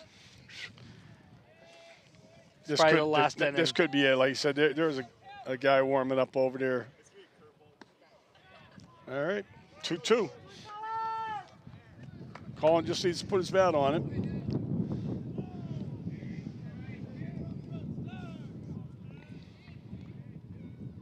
Ball 3. Well, once again, we'll see the runners get started. A 3-2 count here with 2 outs.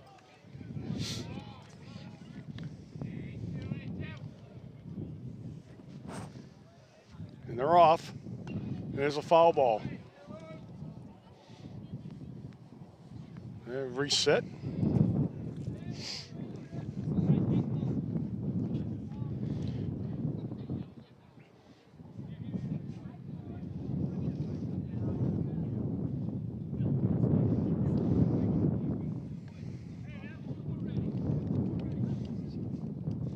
Man, we go through baseballs here. Yeah.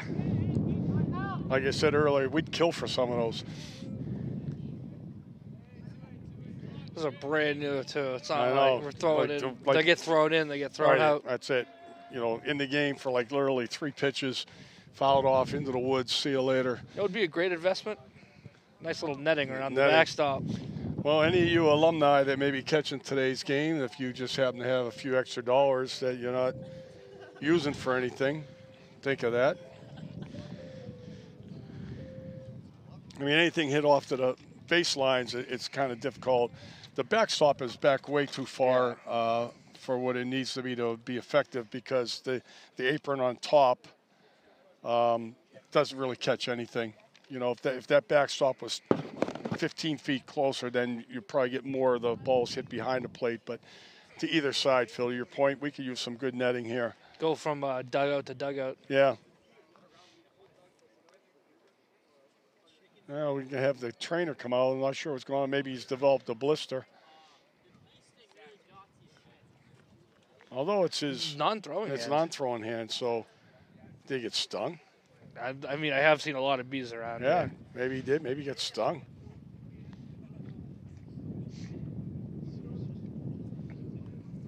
Interesting.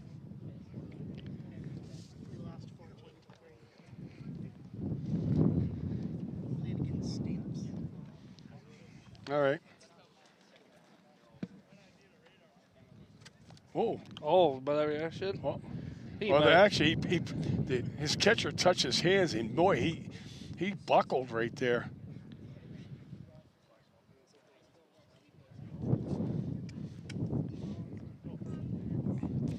Well, here's the thing. If he goes out injured, the pitcher who replaces him gets all the time he needs to warm up. And it's a full count. So it's like, Yeah. Yeah, that reaction though didn't look like it was No. looks like something's definitely bothering him. Yeah. But he hasn't had anything hit back at him. Well, that's when No. initially when he did that, I was like, oh, he must have got stung. Yeah. And you said it was when he tapped him. So Well, here comes the relief pitcher. And he's going to get all kinds of time to warm up. Another lefty, no less. Well, here we go.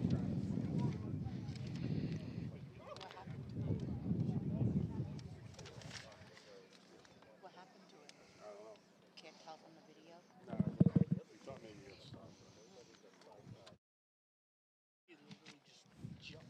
Yeah. So Drillick's going to leave the game. maybe a wrist injury. Yeah, Christine Dundon, our trainer, is going to walk off with him, keep an eye and see what's going on. In the meantime, well, we got a lanky kid coming in now. This kid's about 6'3". And again, another lefty. What do you mean? Him and Phil look exactly alike. Yeah.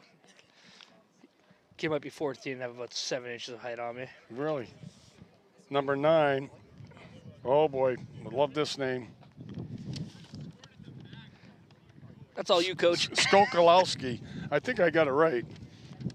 Skokalowski. Sokolowski. Close enough.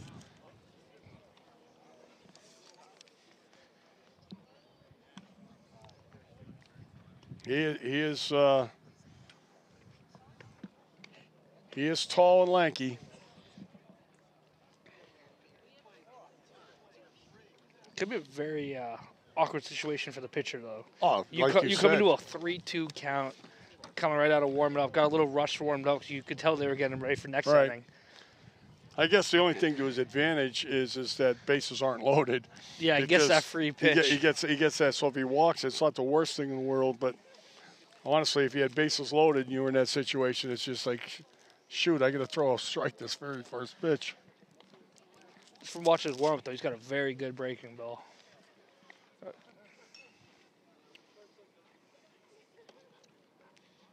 Does he throw the breaking ball with the 3-2 count? Maybe. I mean, you got a free pitch. Wouldn't expect it coming from a right field warm up. Walk in, throw a breaking ball, walk off the mound. Right.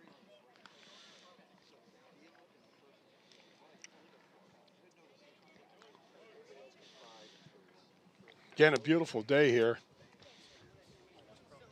I hope this weather stays, man. We've had some really crappy days out on the ball fields. Yeah, we got a lot of rain too. Yeah, they could use some of it down south where they're having all those fires and everything else. And, you know, we've had our share of wet weather.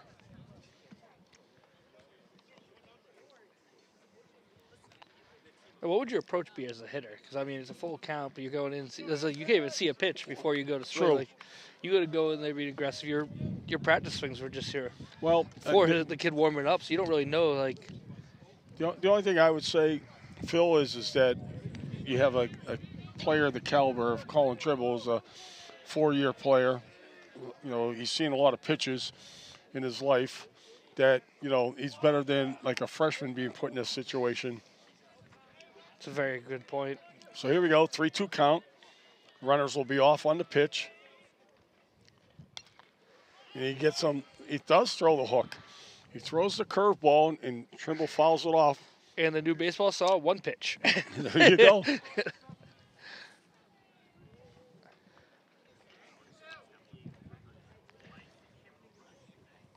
And that's the difference. I think if you got an inexperienced batter right there, he swings and misses on that pitch.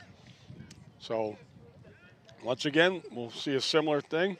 Runners will be going on the pitch.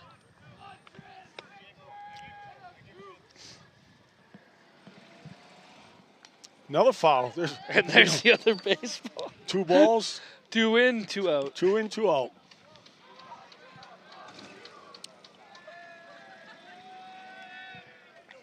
Well,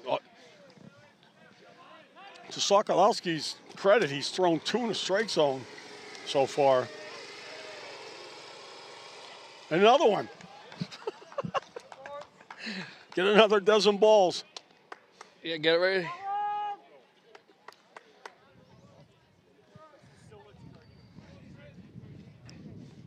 I think after this game, I'm going looking for those.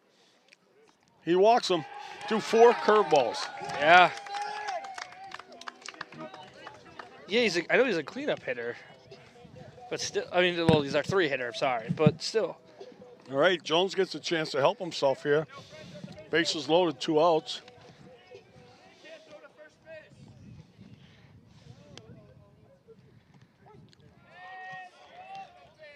Called strike.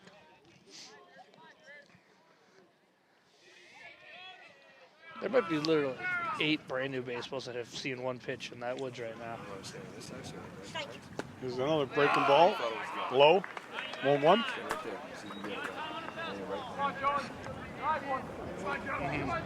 And we, you know, we're joking about this in the sense you think we're joking, but we're serious too. I mean, Phil and I would kill for some of these baseballs. You took a look at our bucket that we have to work with. I think some of those baseballs have been around since I was in high school. I was going to say me, and that's like 50 years ago. So 2-1's the count. That's high fly ball left field. It should be an easy enough grab, and it is. That'll end the inning and the threat. But Foxborough does have a 3-2 lead thanks to the double by Lamson, the RBI double. And we will now go to, are we going to the 6th? Top of the 5th. Top of 5, I'm sorry. It'll be interesting, though, for Jones, who's been going. Jones is around, I think, 65 pitches. All right, here's this last at bat. He's got a little under it. Yeah, he did get under it. That's a very long break between the injury and how long a lot of pitches and long at bats. Like Jones was just sitting around. Yeah, he was sitting around for a good 15, 20 minutes in between. That was a long inning. It was a long half inning for him.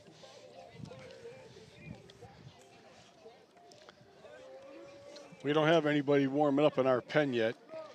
So who gets the call?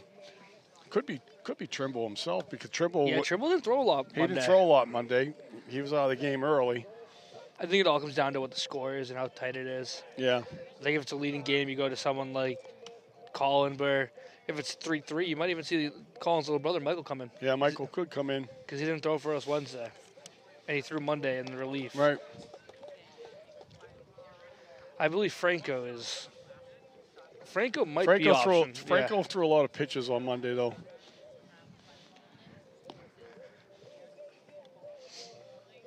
And we know Stowe's done. And Hank Griffin's another option. But, again, these are guys that are all out in the field.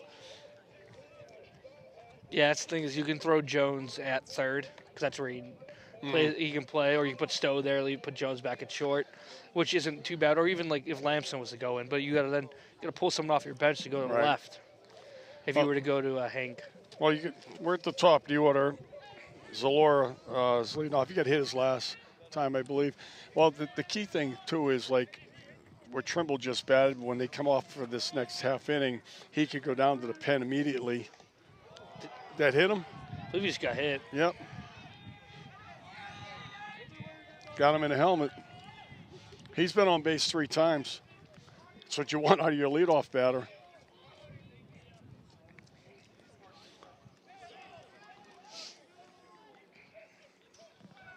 Yeah, right now I'd probably get Michael up down in that bullpen, getting loose.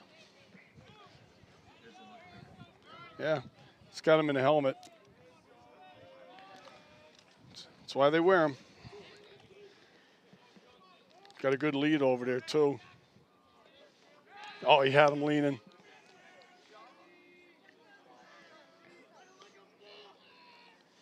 Jones got a pretty solid move. Jack Folan's now up. I know Coach Cavs He's got over to there attempt the listening. bunt. He's got to drop a nice bunt. Got to take the out. Good job by Jones to get over to third base. Yeah. It's a great play design. They did a nice wheel thing here. As Jones covers third. Matty O'Keefe charging. Lamson covers first. Matty O'Keefe ducks so he didn't get hit in the head with a throw. Smart. So now we have the 1 out. Play's got to be at first base. You get your third batter up here is catcher Nathan Bills. I know Coach Cavs listening to the game right now, so I'd love for him to send a little chat to see who he thinks will be coming out of the pen. Okay.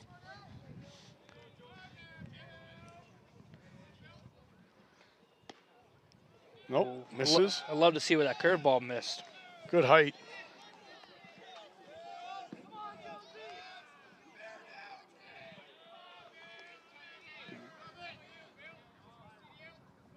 Good block by Rigo back there.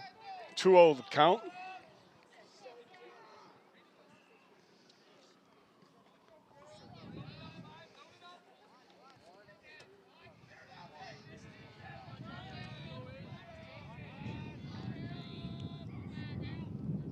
Swing and miss. 2 balls, 1 strike.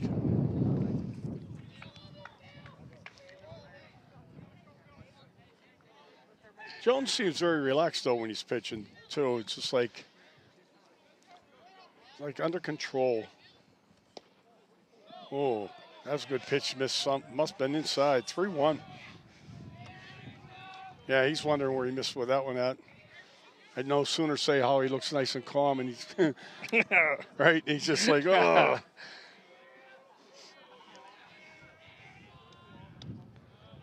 Ball 4. Interesting. Well, put the force back on. You're now sitting at your number 4 batter.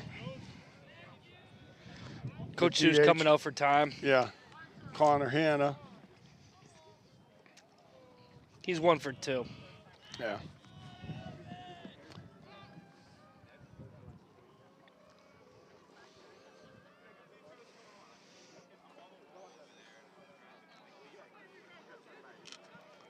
How come Hayes wears a helmet but Derek doesn't? No idea. Yeah, Hannah's 1 for 2 with an RBI. Okay. You can hear the Medfield bench mocking Foxborough using the same noise they did when they were out on the rubber. Mm-hmm. You do that Jeopardy. Yeah, Jeopardy tune. music. Is that what that is? Yeah. Yeah, they had it going on the speaker, so now they're mimicking them. Jeopardy's current champions on a 30-game win streak. Jamie Ding. Inside. Interesting to see no one's gone up to I go know, warm up yet. Like you said, I'd probably get Michael up. Michael Trimble, get him up and start loosening that arm up. That makes me wonder if they're going to someone that's already in the field, and that's why. He gets a called strike there.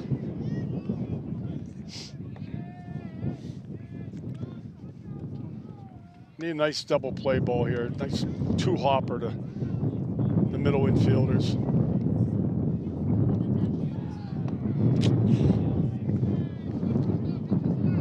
Two balls, 1 strike. We see Here he Michael Trimble comes. coming down to the pen with Kessock.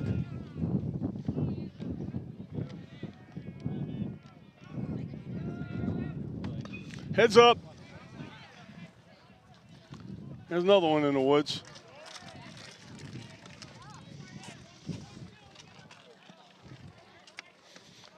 Two balls, two strikes.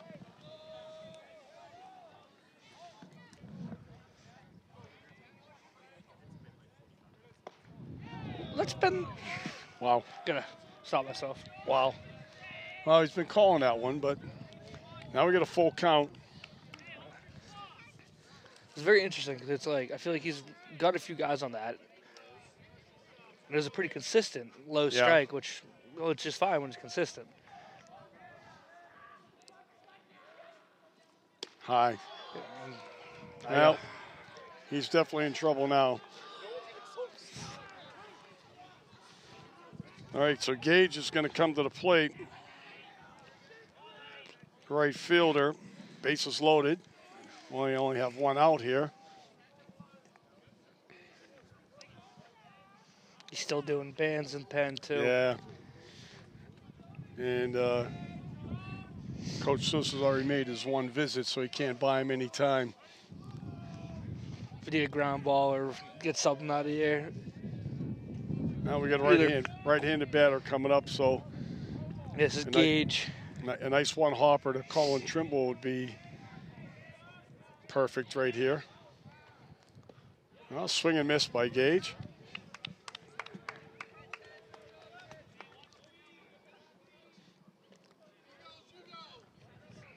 Runners, nobody's being held. Got him! Got him! Got him! Yeah! That's a great play. Oh, yeah. A much-needed thing, too. Colin Trimble, like, lured him into that. He was up like he's in bunt defense, and then he just slowly walked back. That's one of those things, too, is he has to be covering the bag for them to throw over. All right. We're going to see the look at this. Yeah, a little nod by Jones. Step off. Oh, greatly executed between those two. That was a nice little nod by Jones, too, to be like, hey, go. 100%. All right, well, one ball, one strike. That's huge, though, getting that out of there, because even if if this kid gets walked or a base hit, gives Michael time to warm up, but also gives you're not tying the game up. Exactly. So we got two outs here. We runners at first and second. And let that one come back in. No attempt to even run to first base, but. So 1 ball, 2 strikes on Jack Gage.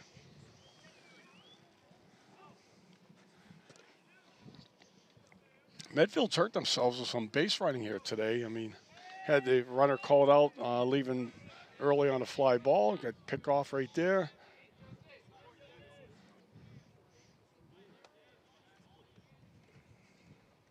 Oh, that looked good.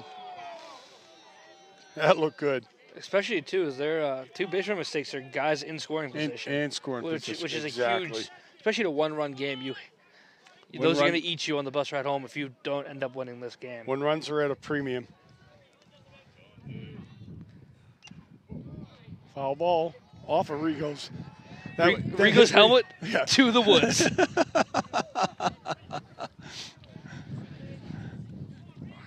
See, that wasn't that high. A net would stop that one. 100%. Baseballs must not cost as much as netting.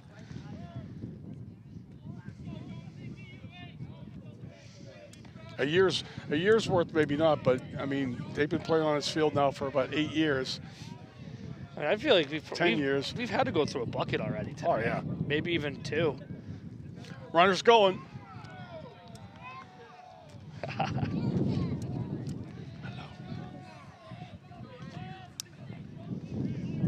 Yep. Guest appearance from my grandchildren. Yep. All right. Well, to your point, Phil, he walked him, so the pickoff was huge right there. Watch your fingers in the fence.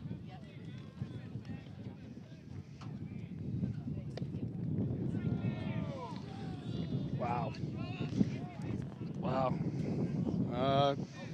Michael Trimble's he's just playing toss right now. He's not even getting hot.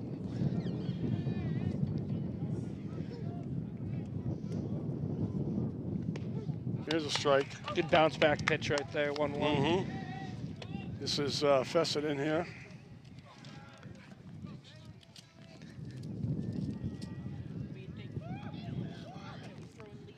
So, off Rigo's hand. Yeah, you got foul ball on that one. 1 ball, 2 strikes. Yeah, it's not good, especially your catch again. Foul ball off your throwing hand. Oh.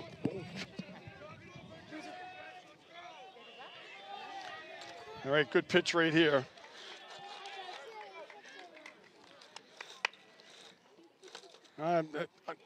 Great job by the umpire making sure that he's okay. Wanted to give him more time. Definitely, especially after that. Need a good pitch here, Braden. A little high. 2-2. I like that. I like that approach. So 1-2, come in with a high fastball, maybe come back with a curve. Here's Rigo taking that foul ball right there. Oh yeah. Well, there's another one for the collection.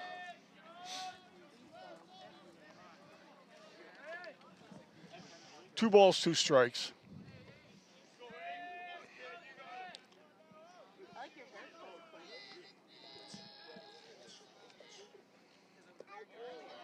Oh boy. Now we're at 3-2. Need your best pitch here, Braden Jones. You might want to Franco's too busy. I saw Grammy brought her your baseball bag. Strike Got 3. him. Wow. How do you take that pitch, though? Right? How do you take that pitch? I think 2 is like, when you get 3-2, base loaded, and I think 2 is like, it's not like the kid doesn't want to get walked, but you get comfortable. And then he just slings it right down the, oh, look at that. Tell you. Too close to let go by. Too close, especially in a 1-run game. Like you might not get a better situation True. than that.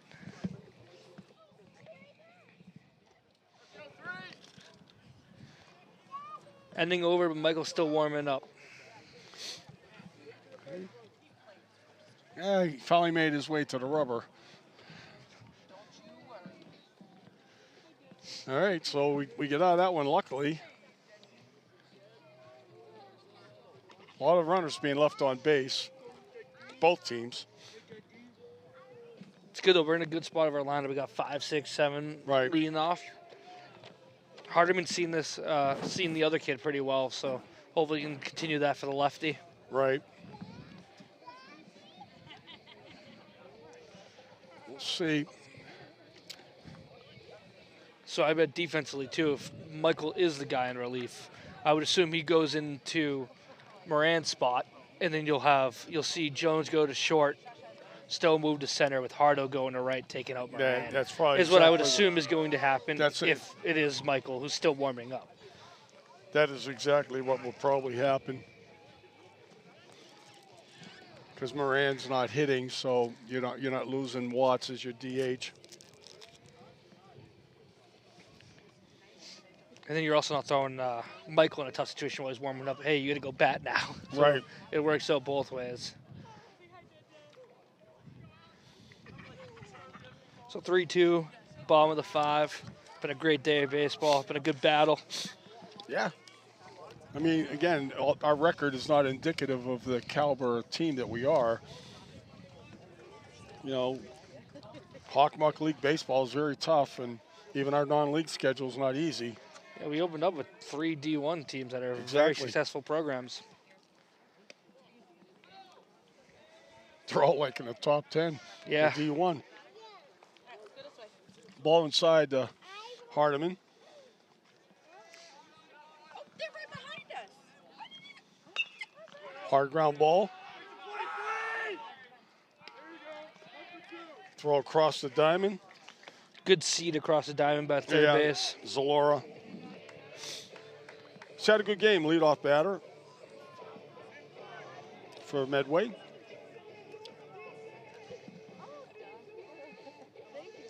Brings up Matt O'Keefe.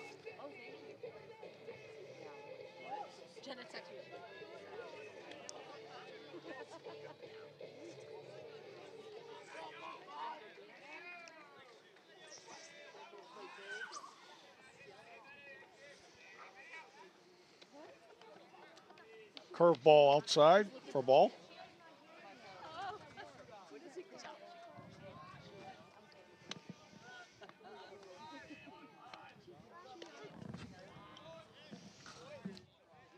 A little high strike right there. 1 ball, 1 strike.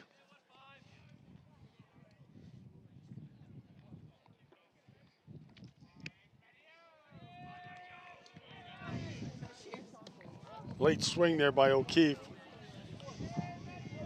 Now in a hole, 1 ball, 2 strikes.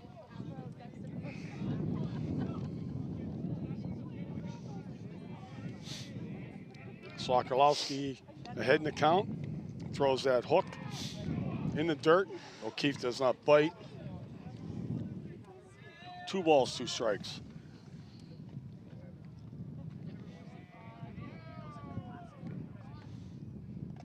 Fouls that one off.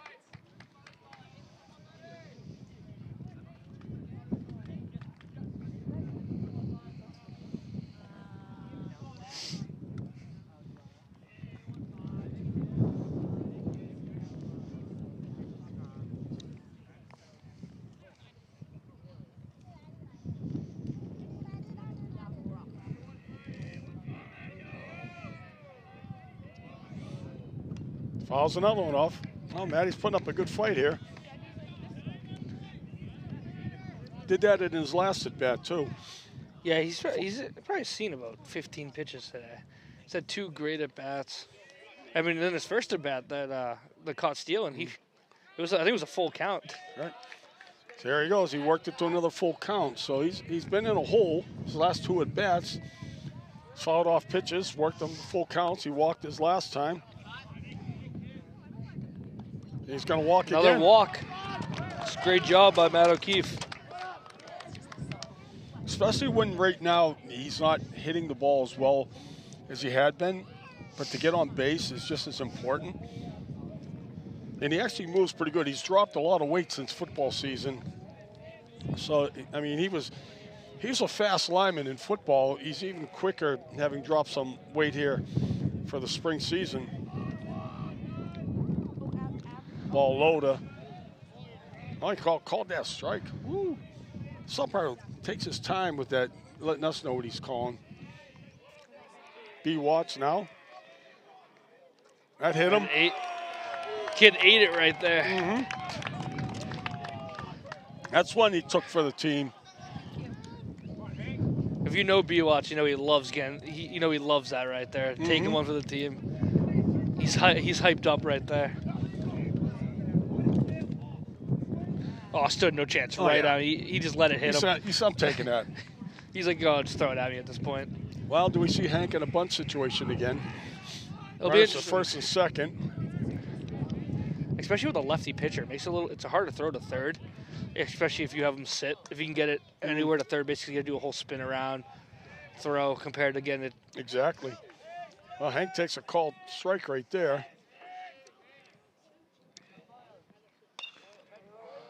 That's going to move the runners. Oh, no one's covering the bag. And he's got to beat that out.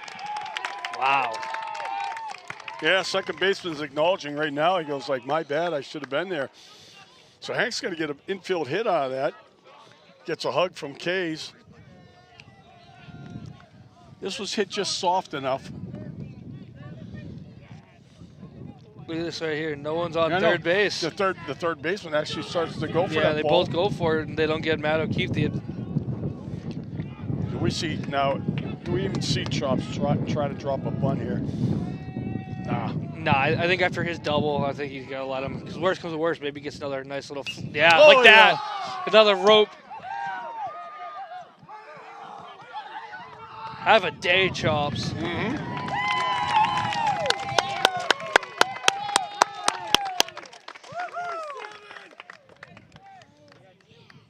Wow, that's another rope off his bat. Now you have the top of your order up. He doesn't get cheated here. Another great swing. Yeah, it is. He sees lefties very well. He had his eyes on that ball all the way in. Medfield tried to see if Foxborough left early, but O'Keefe did a great job waiting. Oh, yeah. And it was deep enough that you don't even have to like think about it. You can sit there all day. And one thing for sure, Coach Seuss wasn't going to let him get too far off that bag once that ball in the air.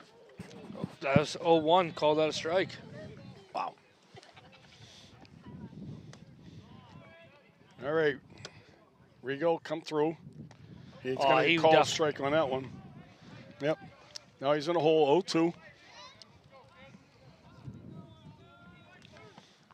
This is where maybe he throws the hook and it gets away from the catcher. Nope, that's out of play. Another one. Out of play, yeah. Daddy's on the field. He's right here. When this baseball field is in the front of the school, never lost any balls. Never. 2 strikes.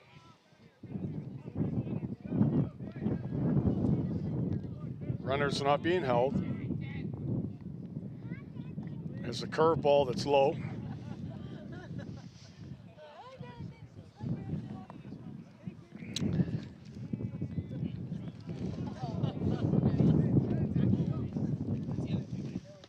Ooh, up and in. Up and in. 2 balls, 2 strikes. Surprised to see Michael still warming up. Yeah, I know. Well, he's finally warm, Coach. He's ready to go. Oh, yeah. That's Gapper. There, that's going to score him. Oh, B. No, he's tagged out.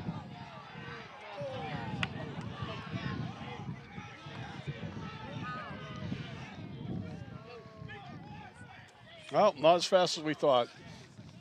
Nice throw. Now we can see a That was replay. a nice little relay.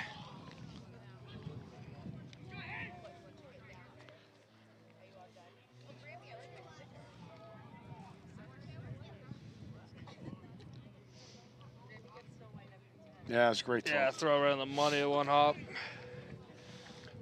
We got another one, though. Getting up 4-2 going into the 6th. Looks like Jones is coming back out to start the inning. Yep.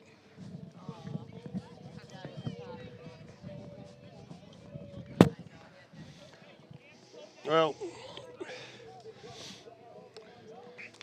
not a bad inning, though.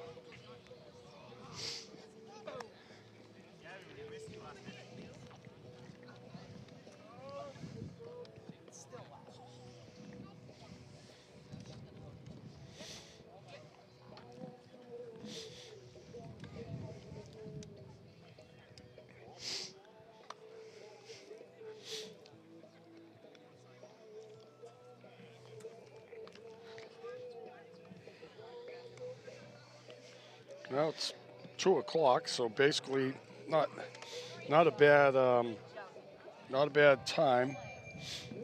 That game Monday, 3 hours, game in Seekonk. Yeah, that game carried away.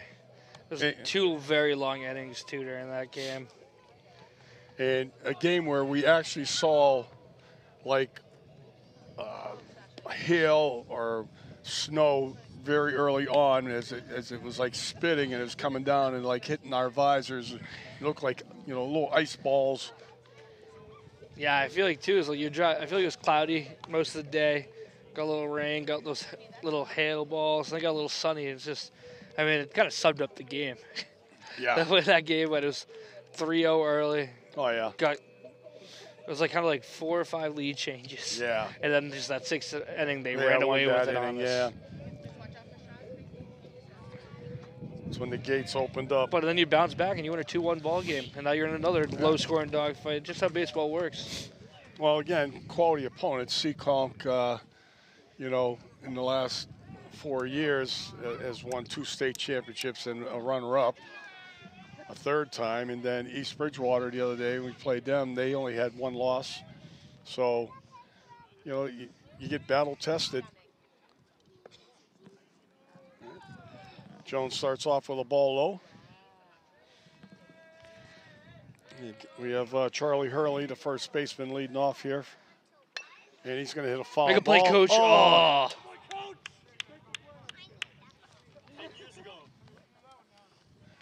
Getting a lot of abuse here from the peanut gallery.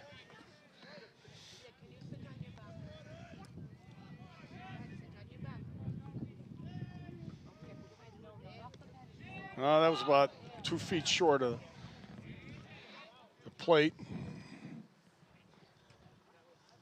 This could be it for Jones anyhow. Yeah, he's at 95. There's another one low.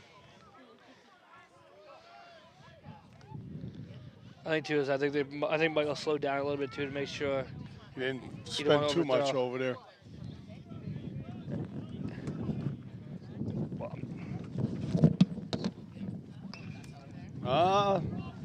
Paul got a bad jump on that. He got a real bad jump on that.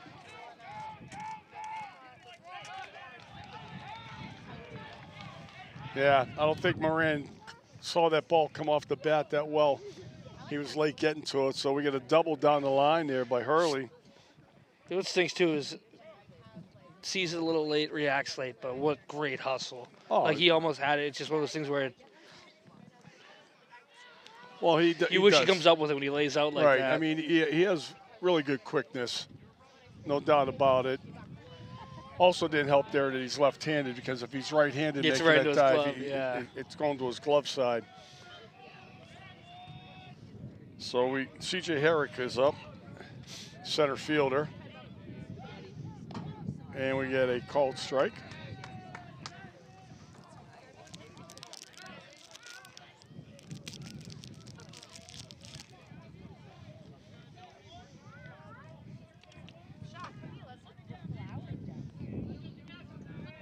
Jones comes to a set.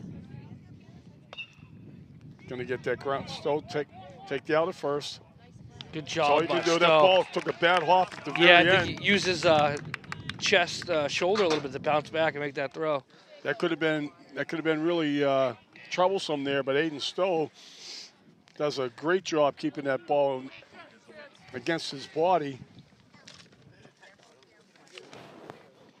You see here he charges Around the it. runner. Yeah, look Yeah. at that hop. That was an awful hop. You know what's different though is like you could tell that last time when he had that charge, he didn't throw it as hard that one. He rifled. He's like, I'm not making that mistake twice. Correct. Oh, And you'll take that out and give up that base. Nice job there, Rigo, blocking that one. I think Jones is like pushing himself right now. He's trying to work through this, and he may be overthrown. And Coach Seuss comes out.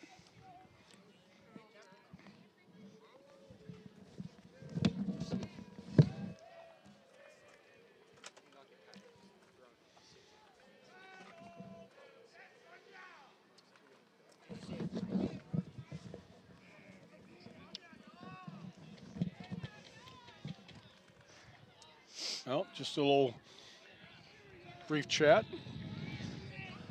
Michael Trimble thought he was getting the call. yeah, I think they're looking to see. I think Michael's ready to go though, which is good. Want him ready.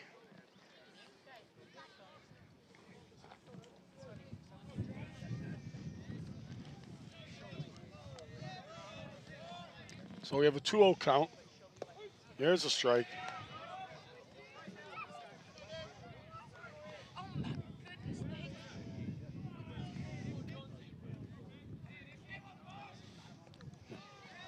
Another one low.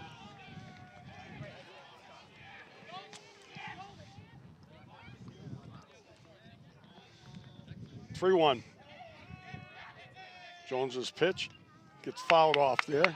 Now we have a full count to Herrick. Actually, yeah, my bad. We actually have a. This is Dixon. My bad. Herrick got grounded out. This is Dixon, and that's gonna score a run. Ball 4 and a run scored. I think that will be it too. I see Coach Sue's coming.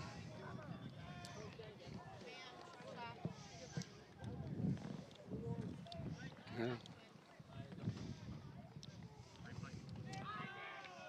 Well, again, this is just a young man, Braden Jones here, who's trying to push himself through something when he's basically out of gas. He's a competitor. He's not giving up. And he just overthrew this whole inning. He's been overthrowing the ball just because he's working his way through it.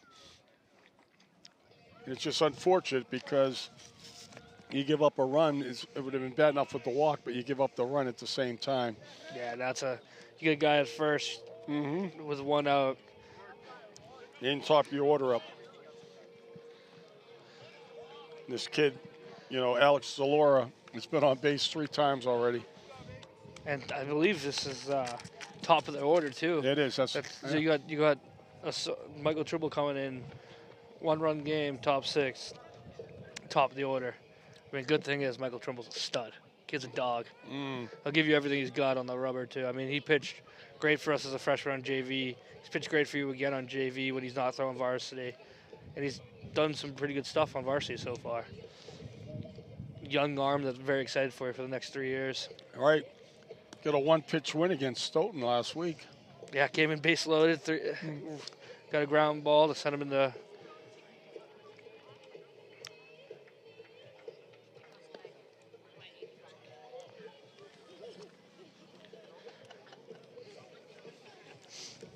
It's great too, as he is a lefty, so we could see that. He's got a good lefty move. Runner at first base, right? Those things too, because you give that guy a ball, he hit first and third. Could have went for that play instead of. Yeah.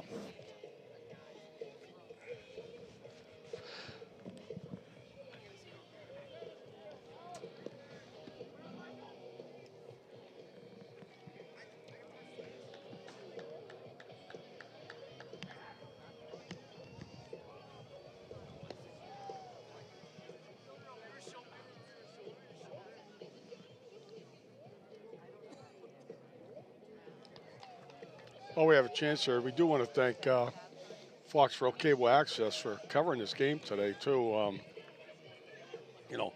Phil and I were going to be here anyhow, and the kids working the cameras, they were going to be here because of the free hot dogs and stuff afterwards. But bottom line is the other guys, Mike Weber and, the crew there, Neil Kaiser, Matt Shea. I mean, great guys. Great guys to work with. Here we go, 1 down. Runner at first. Top of the order, Alex Zalora. Michael Trimble on the mound. And he gets a swinging pitch. First pitch strike.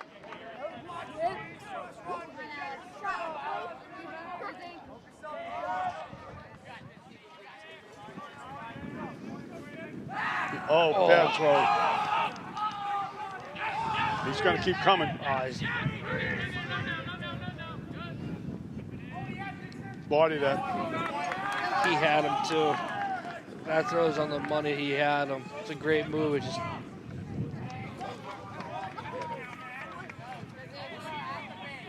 Yeah. If there's one thing that Michael probably needs to work on, and it's not even the hit, it's his throws. Two first. Yeah, I mean, his throws tend to sail away from the first baseman. We've seen it on a couple bunt attempts and things like that. And I'm not quite sure, it's just that he needs to work at it. He gets another swing and strike, though. So we got 2 strikes on this batter.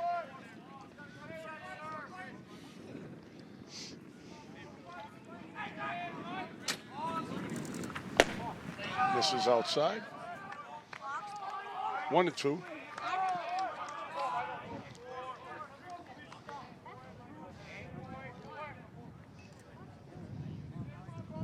Comes to a set.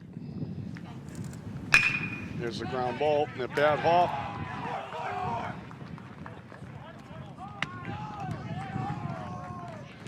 Now you got runners at the corners. Yeah, you go for a pickoff. Gets thrown away. Now you get a routine grounder. Now you got first and third with 1 out. And to your point, Phil, Jones went to short, Stowe went to center, and Hardiman went to right, and then Moran's out of the lineup. So Medfield with runners at the corners, 1 down.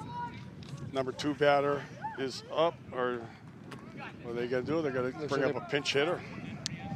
So Jack Folan's coming out, and number 14. Oh, it's This was the kid who came in to pitch. Interesting.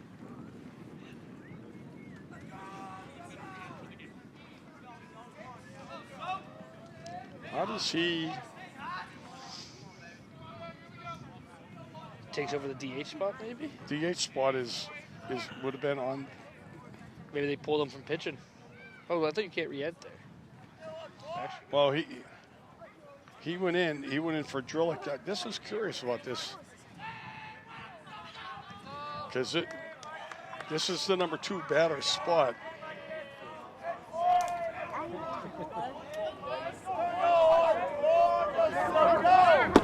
There's called strike. I'm not quite sure about this, how that. But anyhow, here we go. 1 strike on the batter. Runner's off. It's going. Oh, bad throw. Now this runner's going to come all the way over to third. Well, it's hard to. That pickoff play worked. But you also, now you got a kid that just threw 105 pitches throwing it back home. Well, now we have an even score. And Guy at third. And somehow we've managed to shoot ourselves in the foot again. Infield will come up now.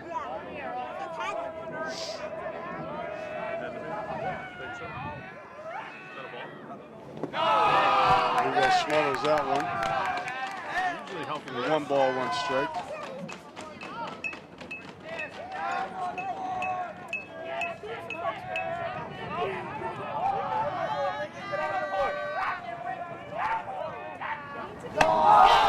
Pitch is high.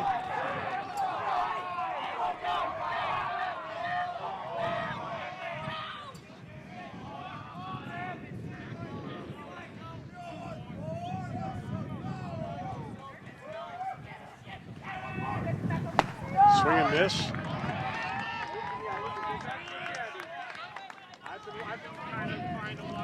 2-2.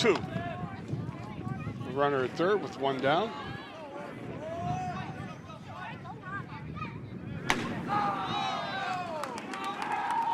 Oh, we must have missed a ball on the scoreboard because kid just ended up at first base. Thought the count was 2-2. Obviously, it was 3-2. I got first and third again. Mm-hmm.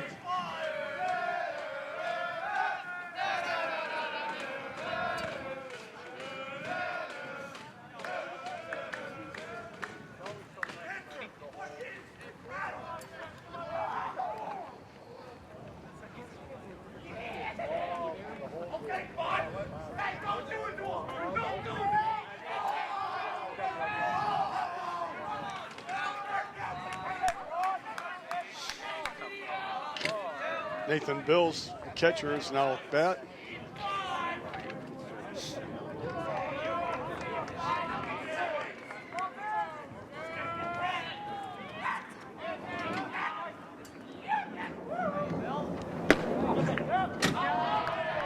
Trimble misses inside, ball 1.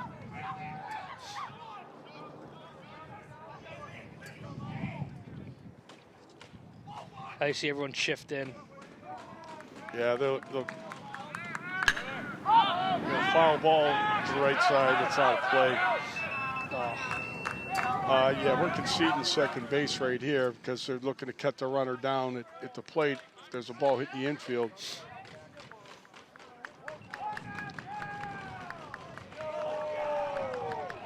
One.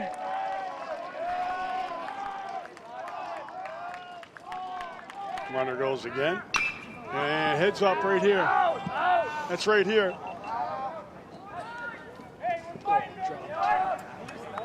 Wow, that one's findable.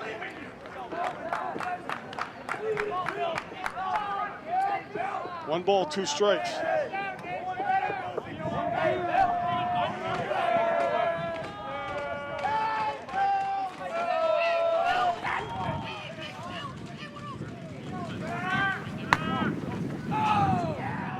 Ball, runner takes second base. 2 balls, 2 strikes.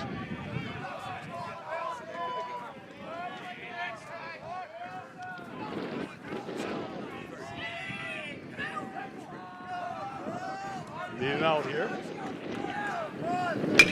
There's a fly ball down the right field line, foul territory, I'd rather go out and that's than try out and of tag play it. as well. You It's know, better off that Yeah, you ain't making that throw from there. No.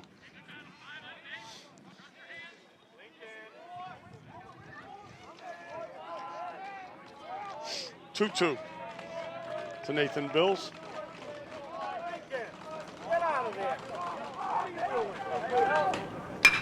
That'll get a run home. Hardeman's underneath of it. He's going to make the throw. This is a good throw. Oh, don't cut that.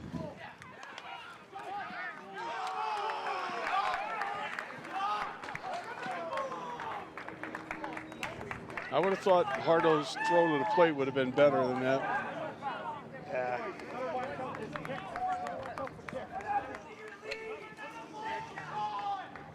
I mean, he's perfectly under it. And it was shallow enough. Shallow, and he's coming in. Short a little. Oh, and the run. I don't think he cut there. And like that's the thing too is like I don't know that I can't read that hop, that cut. Like, Right. Does that get at least close enough? That ball's high. Check the swing, no go. So Medfield has now taken the 5-4 lead here in the 6th inning. Yeah, I'm almost thinking that throw's on target. To your point, though, you don't know about the hop it might have taken.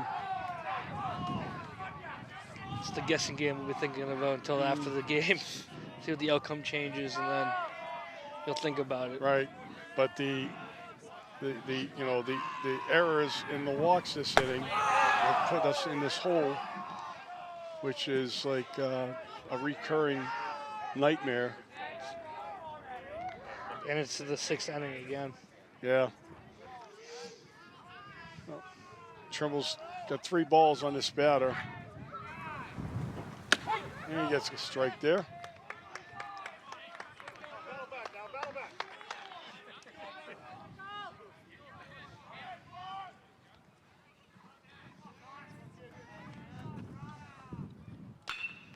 That's a hard line drive foul. It's a good battle back from 3-0. Right. Now you just got to win it. Yeah, this is Connor Hanna, the DH, batting cleanup, so 3-2 count.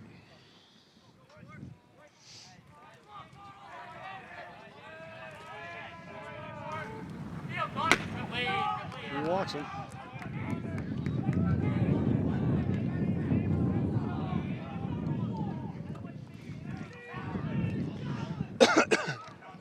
This be Gage. This is Gage. Yeah. Gage has made some good contact today too. So.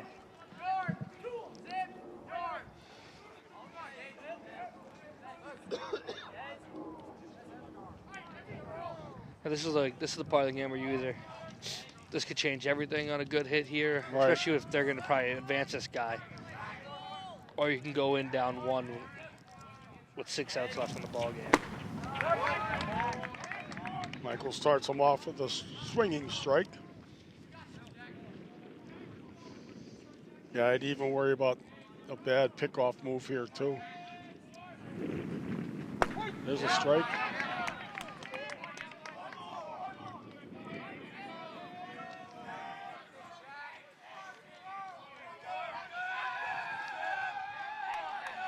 There goes.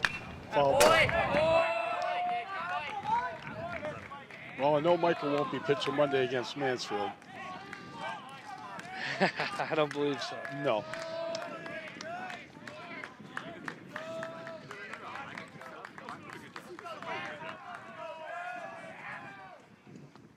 Foul again. 2 strikes.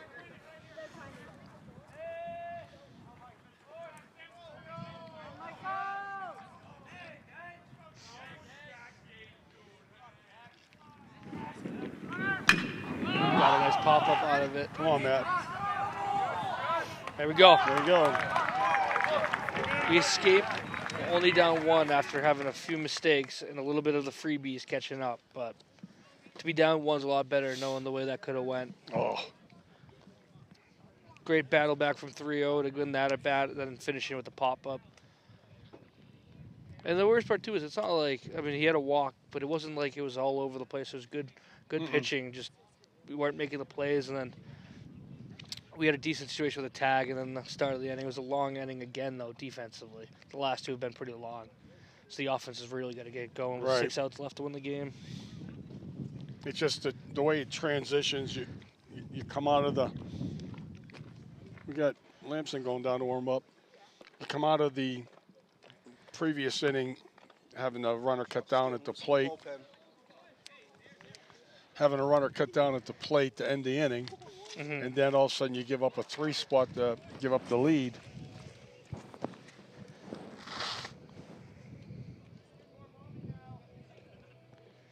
Good thing is you have Colin leading us off. Is it 4 or 5? No, it's 2, 3, 4, right? It's 2, 3, 4, because Rio made the last one. Rio had the hard hit. We got caught. Yeah, well, that's the thing too is if B-Watts isn't, you don't know what tear we go on in that last inning. If B-Watts doesn't get caught at home, it's like Rio made a good contact. Now you got 2, 3, 4. So. Thing was he ran for Watts the previous at bat. Yeah, so you can't run for him again. So he can't run for him again because it's not a courtesy runner; it's a pinch runner.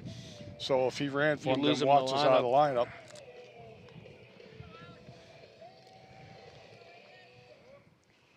Then it's a matter of who do you run for him. I mean, we got the guy we want leading off. If we're in the bottom 6 down 1, we got 2, 3, 4. We got Stowe up.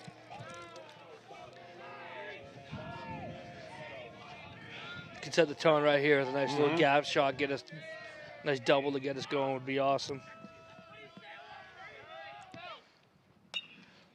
That's gonna fall. He played shallow on it. 1 pitch, 1 out.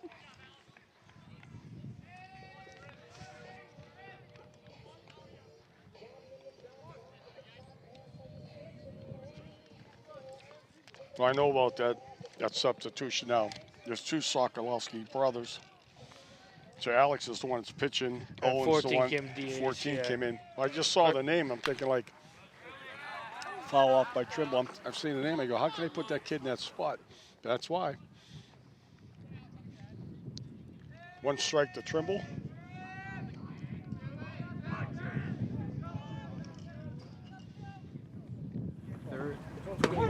Strike 2.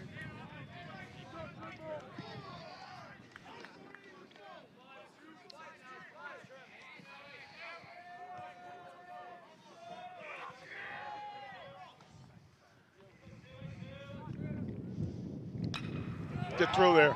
Yeah, there you go. 2 strikes. Good approach. Hard ground ball through the infield. First hit of the day, too, for Trimble. Good hard contact. All right. See this right here. It's a good pitch, too. Yeah, it's a good gap shot. Now, this is a great spot for Jones here. Back. Oh. I'm yelling back like I'm coaching. Yeah. Well, I said ooh because I was like, it just didn't look right. I was like, what just happened? Be nice though for Jones to get a nice little. That's a quick release. Good piece of contact after. Called strike right there. Yeah, it did look like a quick pitch almost. Gotta make sure he comes to that set.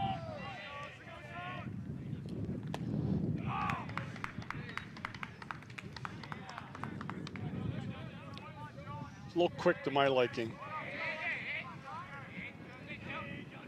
Strike 2.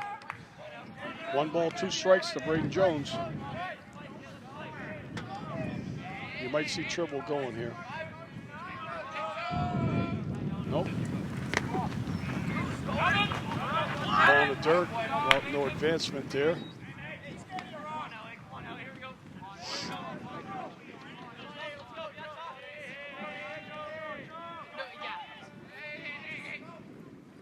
Strike 3. 2 down. Again, that's too good of a pitch to take. All right, Nick Hardiman comes up. Trimble's on.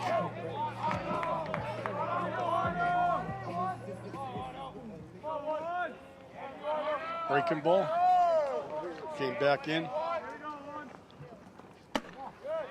Hardiman's had 2 good pieces of contact so far today. So he's 1 for 3. back. That's a lob, little lob throw. Obviously, he doesn't have a great move, or he's setting it up. Because twice he's just lobbed that thing over.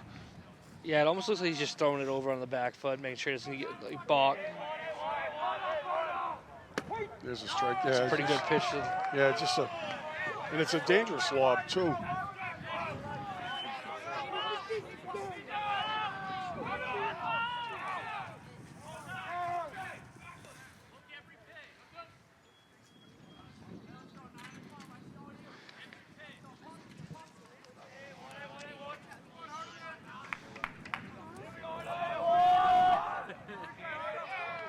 Might see the throw over again. Nope. Ball in the dirt.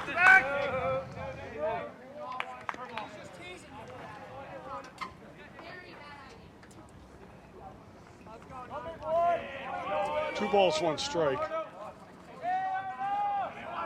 They're going to start doing that in hoops. Make you start calling plays like that.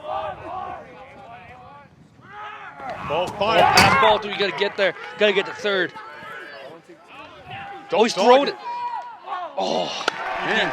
You're hoping for that bounce off. Attaboy, Trimble. It's almost like as he got halfway here, he started to pull up a little bit too. I don't think he was expecting to throw down, but that throw down, damn, what a change that would have been if that got away. All right, so we have a 3-1 count with Hardiman up. Hardiman on too, it opens everything up. You could do a leave early. You could That's right. set up a pickle. Strike two. All right.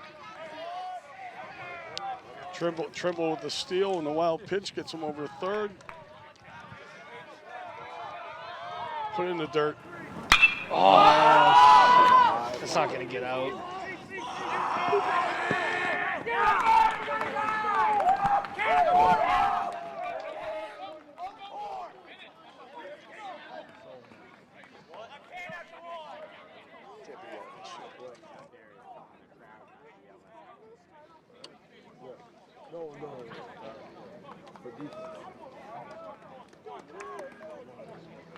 Well, Lampson's coming in, looks like.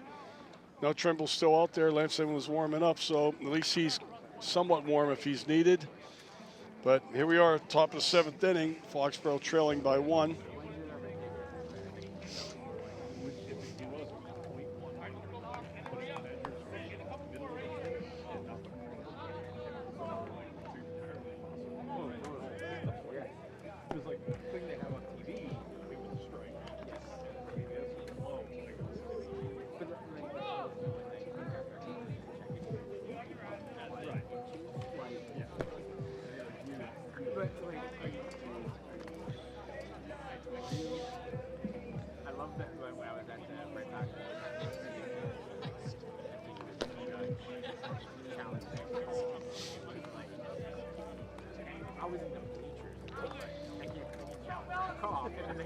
On the big screen, you were like, who's in the middle of the square? I was like, why didn't you even challenge that?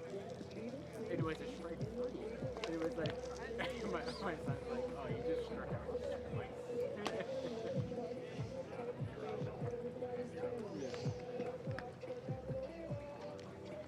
All right, who we got coming up for us two next inning? So we got O'Keefe, Watson, Hank. So we're in the lower half of our order. Yeah. You get away with a nice pass ball. I got that guy there. It's just it's hard too, because it's like when we get a guy on, obviously going for the win. But if BUF gets on, it eliminates your DH. O'Keefe, I think someone ran for O'Keefe early. So it's like we're in a spot where you got to win, but you're also you got to put someone in that can play the field or go into wherever he gets or can get hit if they get up next to him. You can use someone like Kessock. Yeah, use a sophomore. That's a utility guy. I mean, you got O'Driscoll as well down there. He does have a couple options.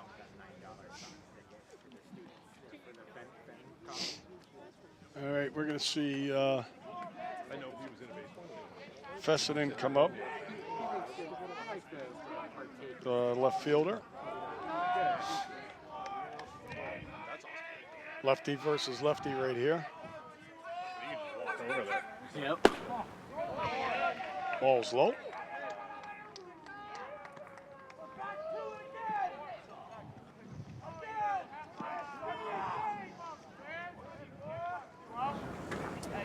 Low again. 2 balls.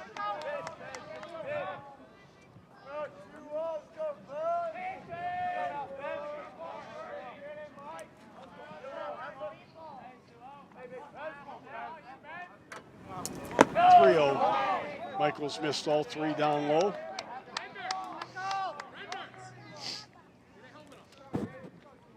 Fessenden's certainly taken right now.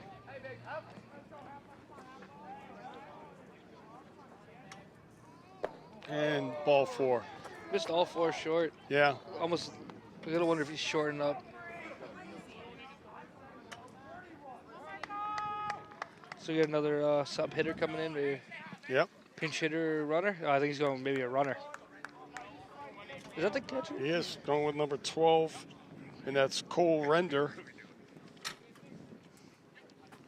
Charlie Hurley will come to bat, the first baseman, but Cole Render checks in, number 12 for Medfield. He's a pinch runner, not a courtesy runner.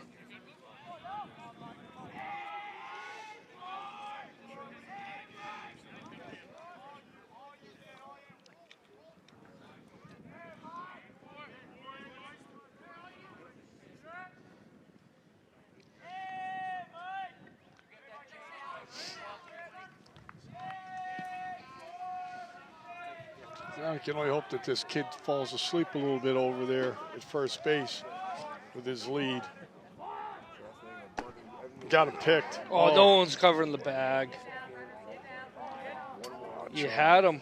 If Lamson gets over there, dead meat, man. Can I get something to get a little bit of a momentum swing, maybe even carries over to the bats? Well, obviously, Coach Dunn's not happy with that 1-run lead, nor should he be. Want as much insurance as you can get. Got him. Yeah. He got him. Ran it twice. A great play. And again, now Lamson does a great job of getting there. Yeah. And we see a hose thrown down there to first base from Rigo. I love, too, is you call the pitch out, so Michael throws it away, and Rigo's already up and ready for it. Right away. Yep. Throw pitch out, back pick. Lamson does a great job there, too. That ball, he catches that. Well, you get a hit there, so that's fine. Big out. That's a big out. But Lamson does a great job. He was actually falling down when he caught that ball, made the tag. So Hurley gets on with a hit, but we got 1 down.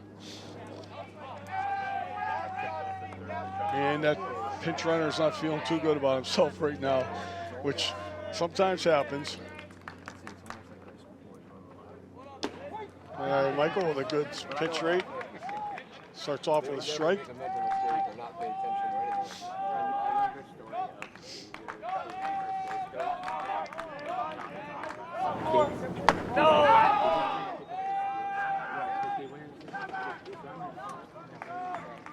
One ball, 1 strike.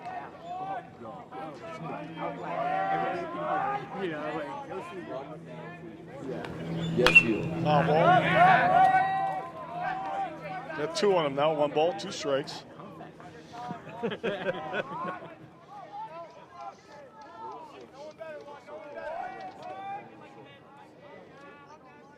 also extraordinarily far. Like it's so much. That's going to be trouble.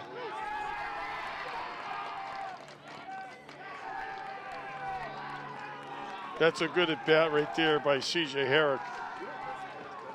2-strike pitch. Gets a check swing, just enough on it to fall in front of Hardiman out there. So now Dixon gets up with 2 runners on. Little flare to no man's land. Yeah. It's that gap in between. You just can't do it. You're either going to go too far back at second, can't make a routine play because you're going to charge everything, or you have your outfielder up and you get a chance of getting beat deep. Exactly. That's happened twice now where they've got like check swing hits out of a good pitch.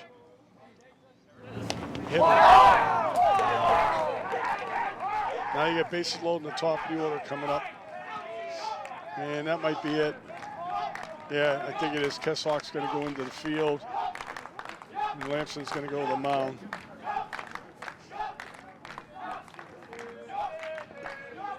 Yeah. Michael just gets too far inside with this one. Right off the knee.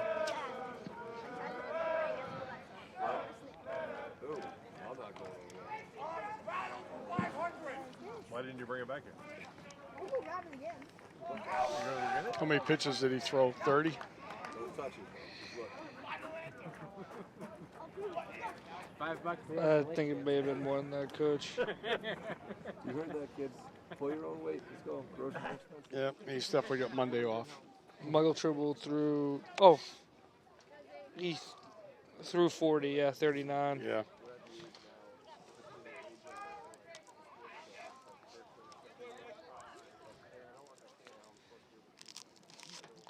Yeah, I mean, the thing is with the freebies, too, 9 walks between both pitchers today. That's a lot of walks. The walks and the errors, that's what hurt us in Attleboro as well.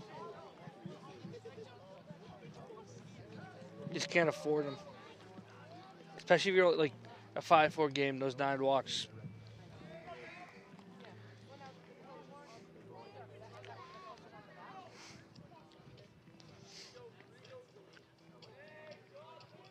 Now you got sophomore Will Kessock going in that second base, though, for Lamson while Lamson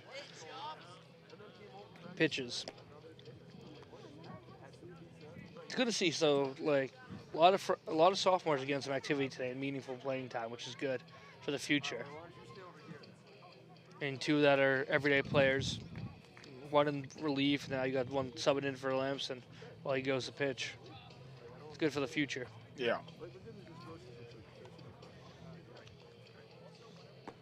The fact that we now have 3 teams this year for the first time in about a half a dozen years is really encouraging, because we have 44 kids playing baseball, and it's giving most of them an opportunity to get playing time and show us what they can do, and also allows us to help develop kids through playing time, because as you know, last year when we'd have a JV game with 20 kids, you got 9 kids sitting on the bench that never get into the game. They're not developing. So, and they're all freshmen and sophomores, because we didn't have any juniors last year on JV. So it's like you're really hurting the future. You're taking reps away.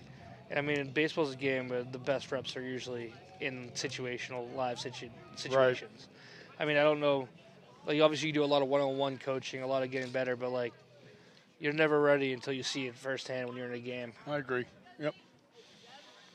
Well, Lamson gets on the bump in a tough situation. He's got 1 out with runners on first and second. Actually, I'm sorry. Bases are loaded. So the infield is up. Get the force out at the plate if possible. Swing and a miss. It's our leadoff batter, Alex Alora. He's had a really good game today. Well, and now we don't have that extra game. Or total 4.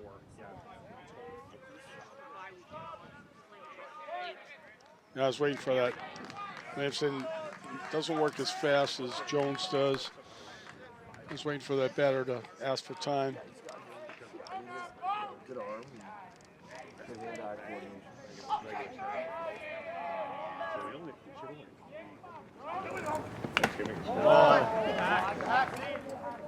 Thank God that was fouled.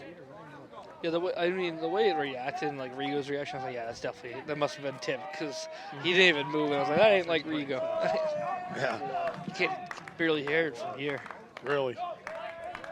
2 strikes now.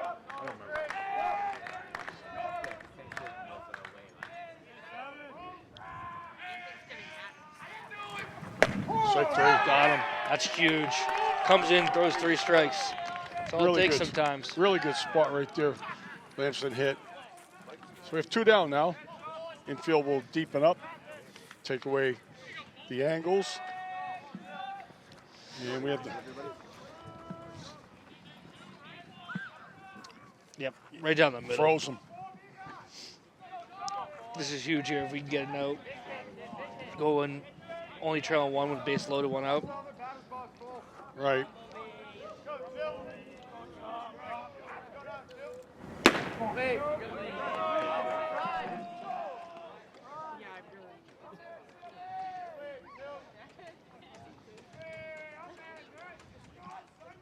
Ball one. Trying to see.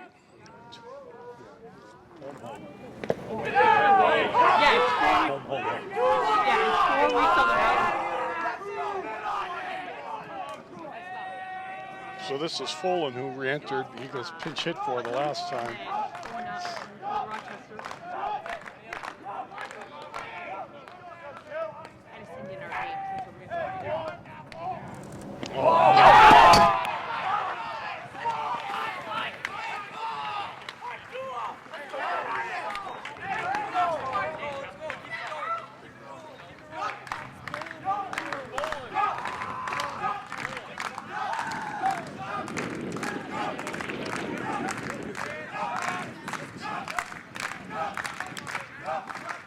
Came up real short, hopped right over him. He went for the block too, and it just went right over him.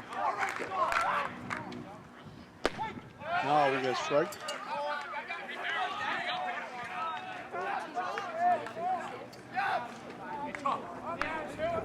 Three balls, one strike to Folan.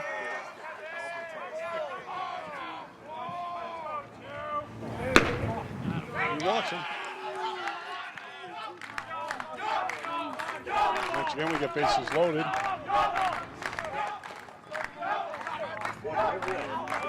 Two down. Medfield with a 2-run lead.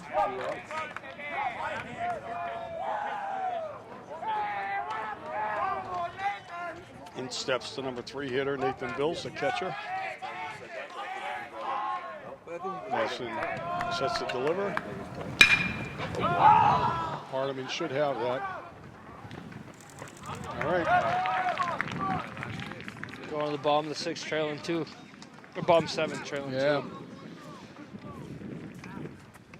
that just, you know, again, you're watching at home. Just goes to show you how fast a game can change. As much as, you know, it's not a fast-paced game like football or basketball is. You can see how the momentum can change on one play. You know, I mean, again, goes back to we get a hit, Watts gets cut down at the plate, ends the inning.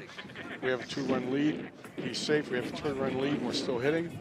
No big deal, but, you know, then, you know, Medfield answers back. They get a couple guys on base, take advantage of our walks and throwing errors. And next thing you know, we're trailing them. So.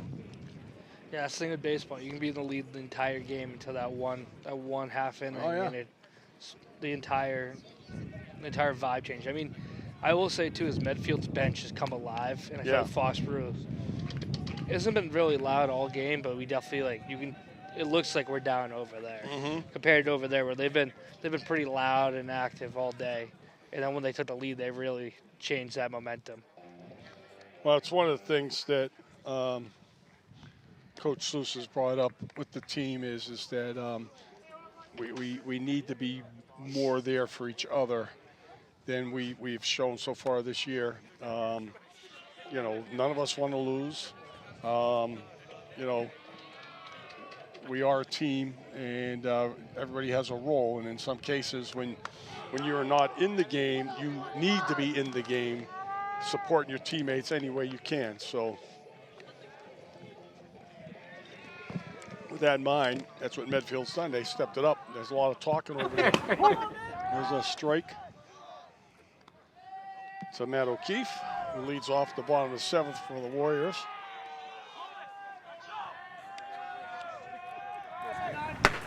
Late with that swing.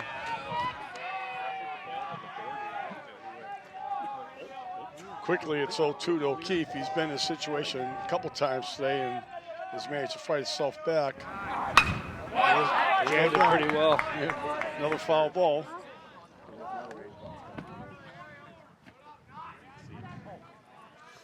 Two strikes.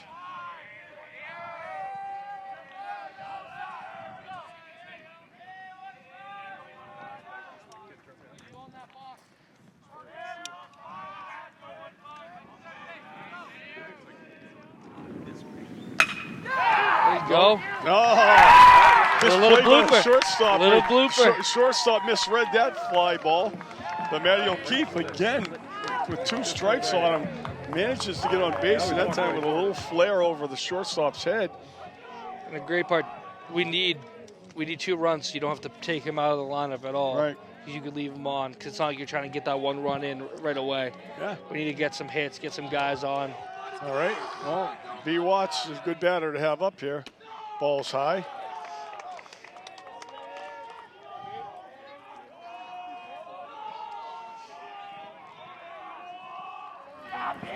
That's high again. It's 2 high fastballs inside, too. Again, I'll make mention that Sokolowski, his delivery is real quick. You know, he's supposed to come to like a 1-second pause when he sets, and he looks real quick.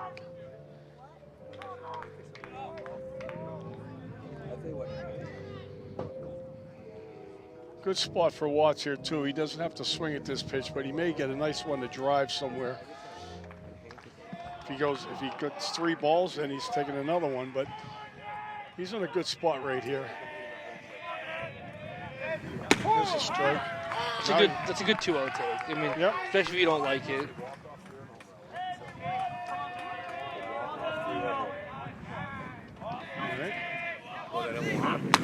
Well, swings through that one.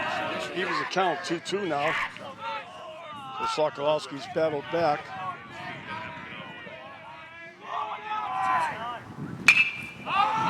Might get away with that. Might get an extra life. I think he will. Good.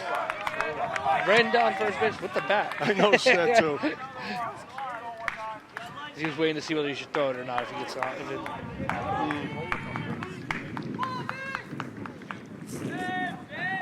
I looked up and I saw him run over the baseball. All right, well, here he goes. It's another life here, 2-2. Ball 3. There we go, good at bat.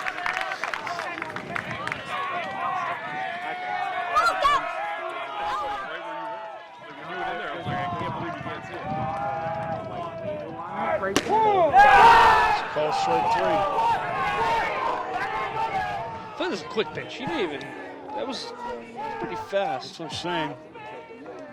Yeah.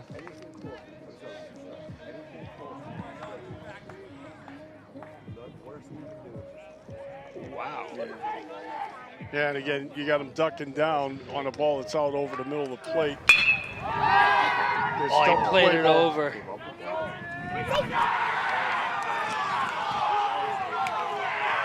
He ran over for the steal, for the hit and run, which caused a double play. Great hard hit ball by Hank, too. Well, not the outcome we expected, or actually hoped for either way, it doesn't matter. But nonetheless, a competitive baseball game. I'm not going to say a great baseball game, but a competitive baseball game.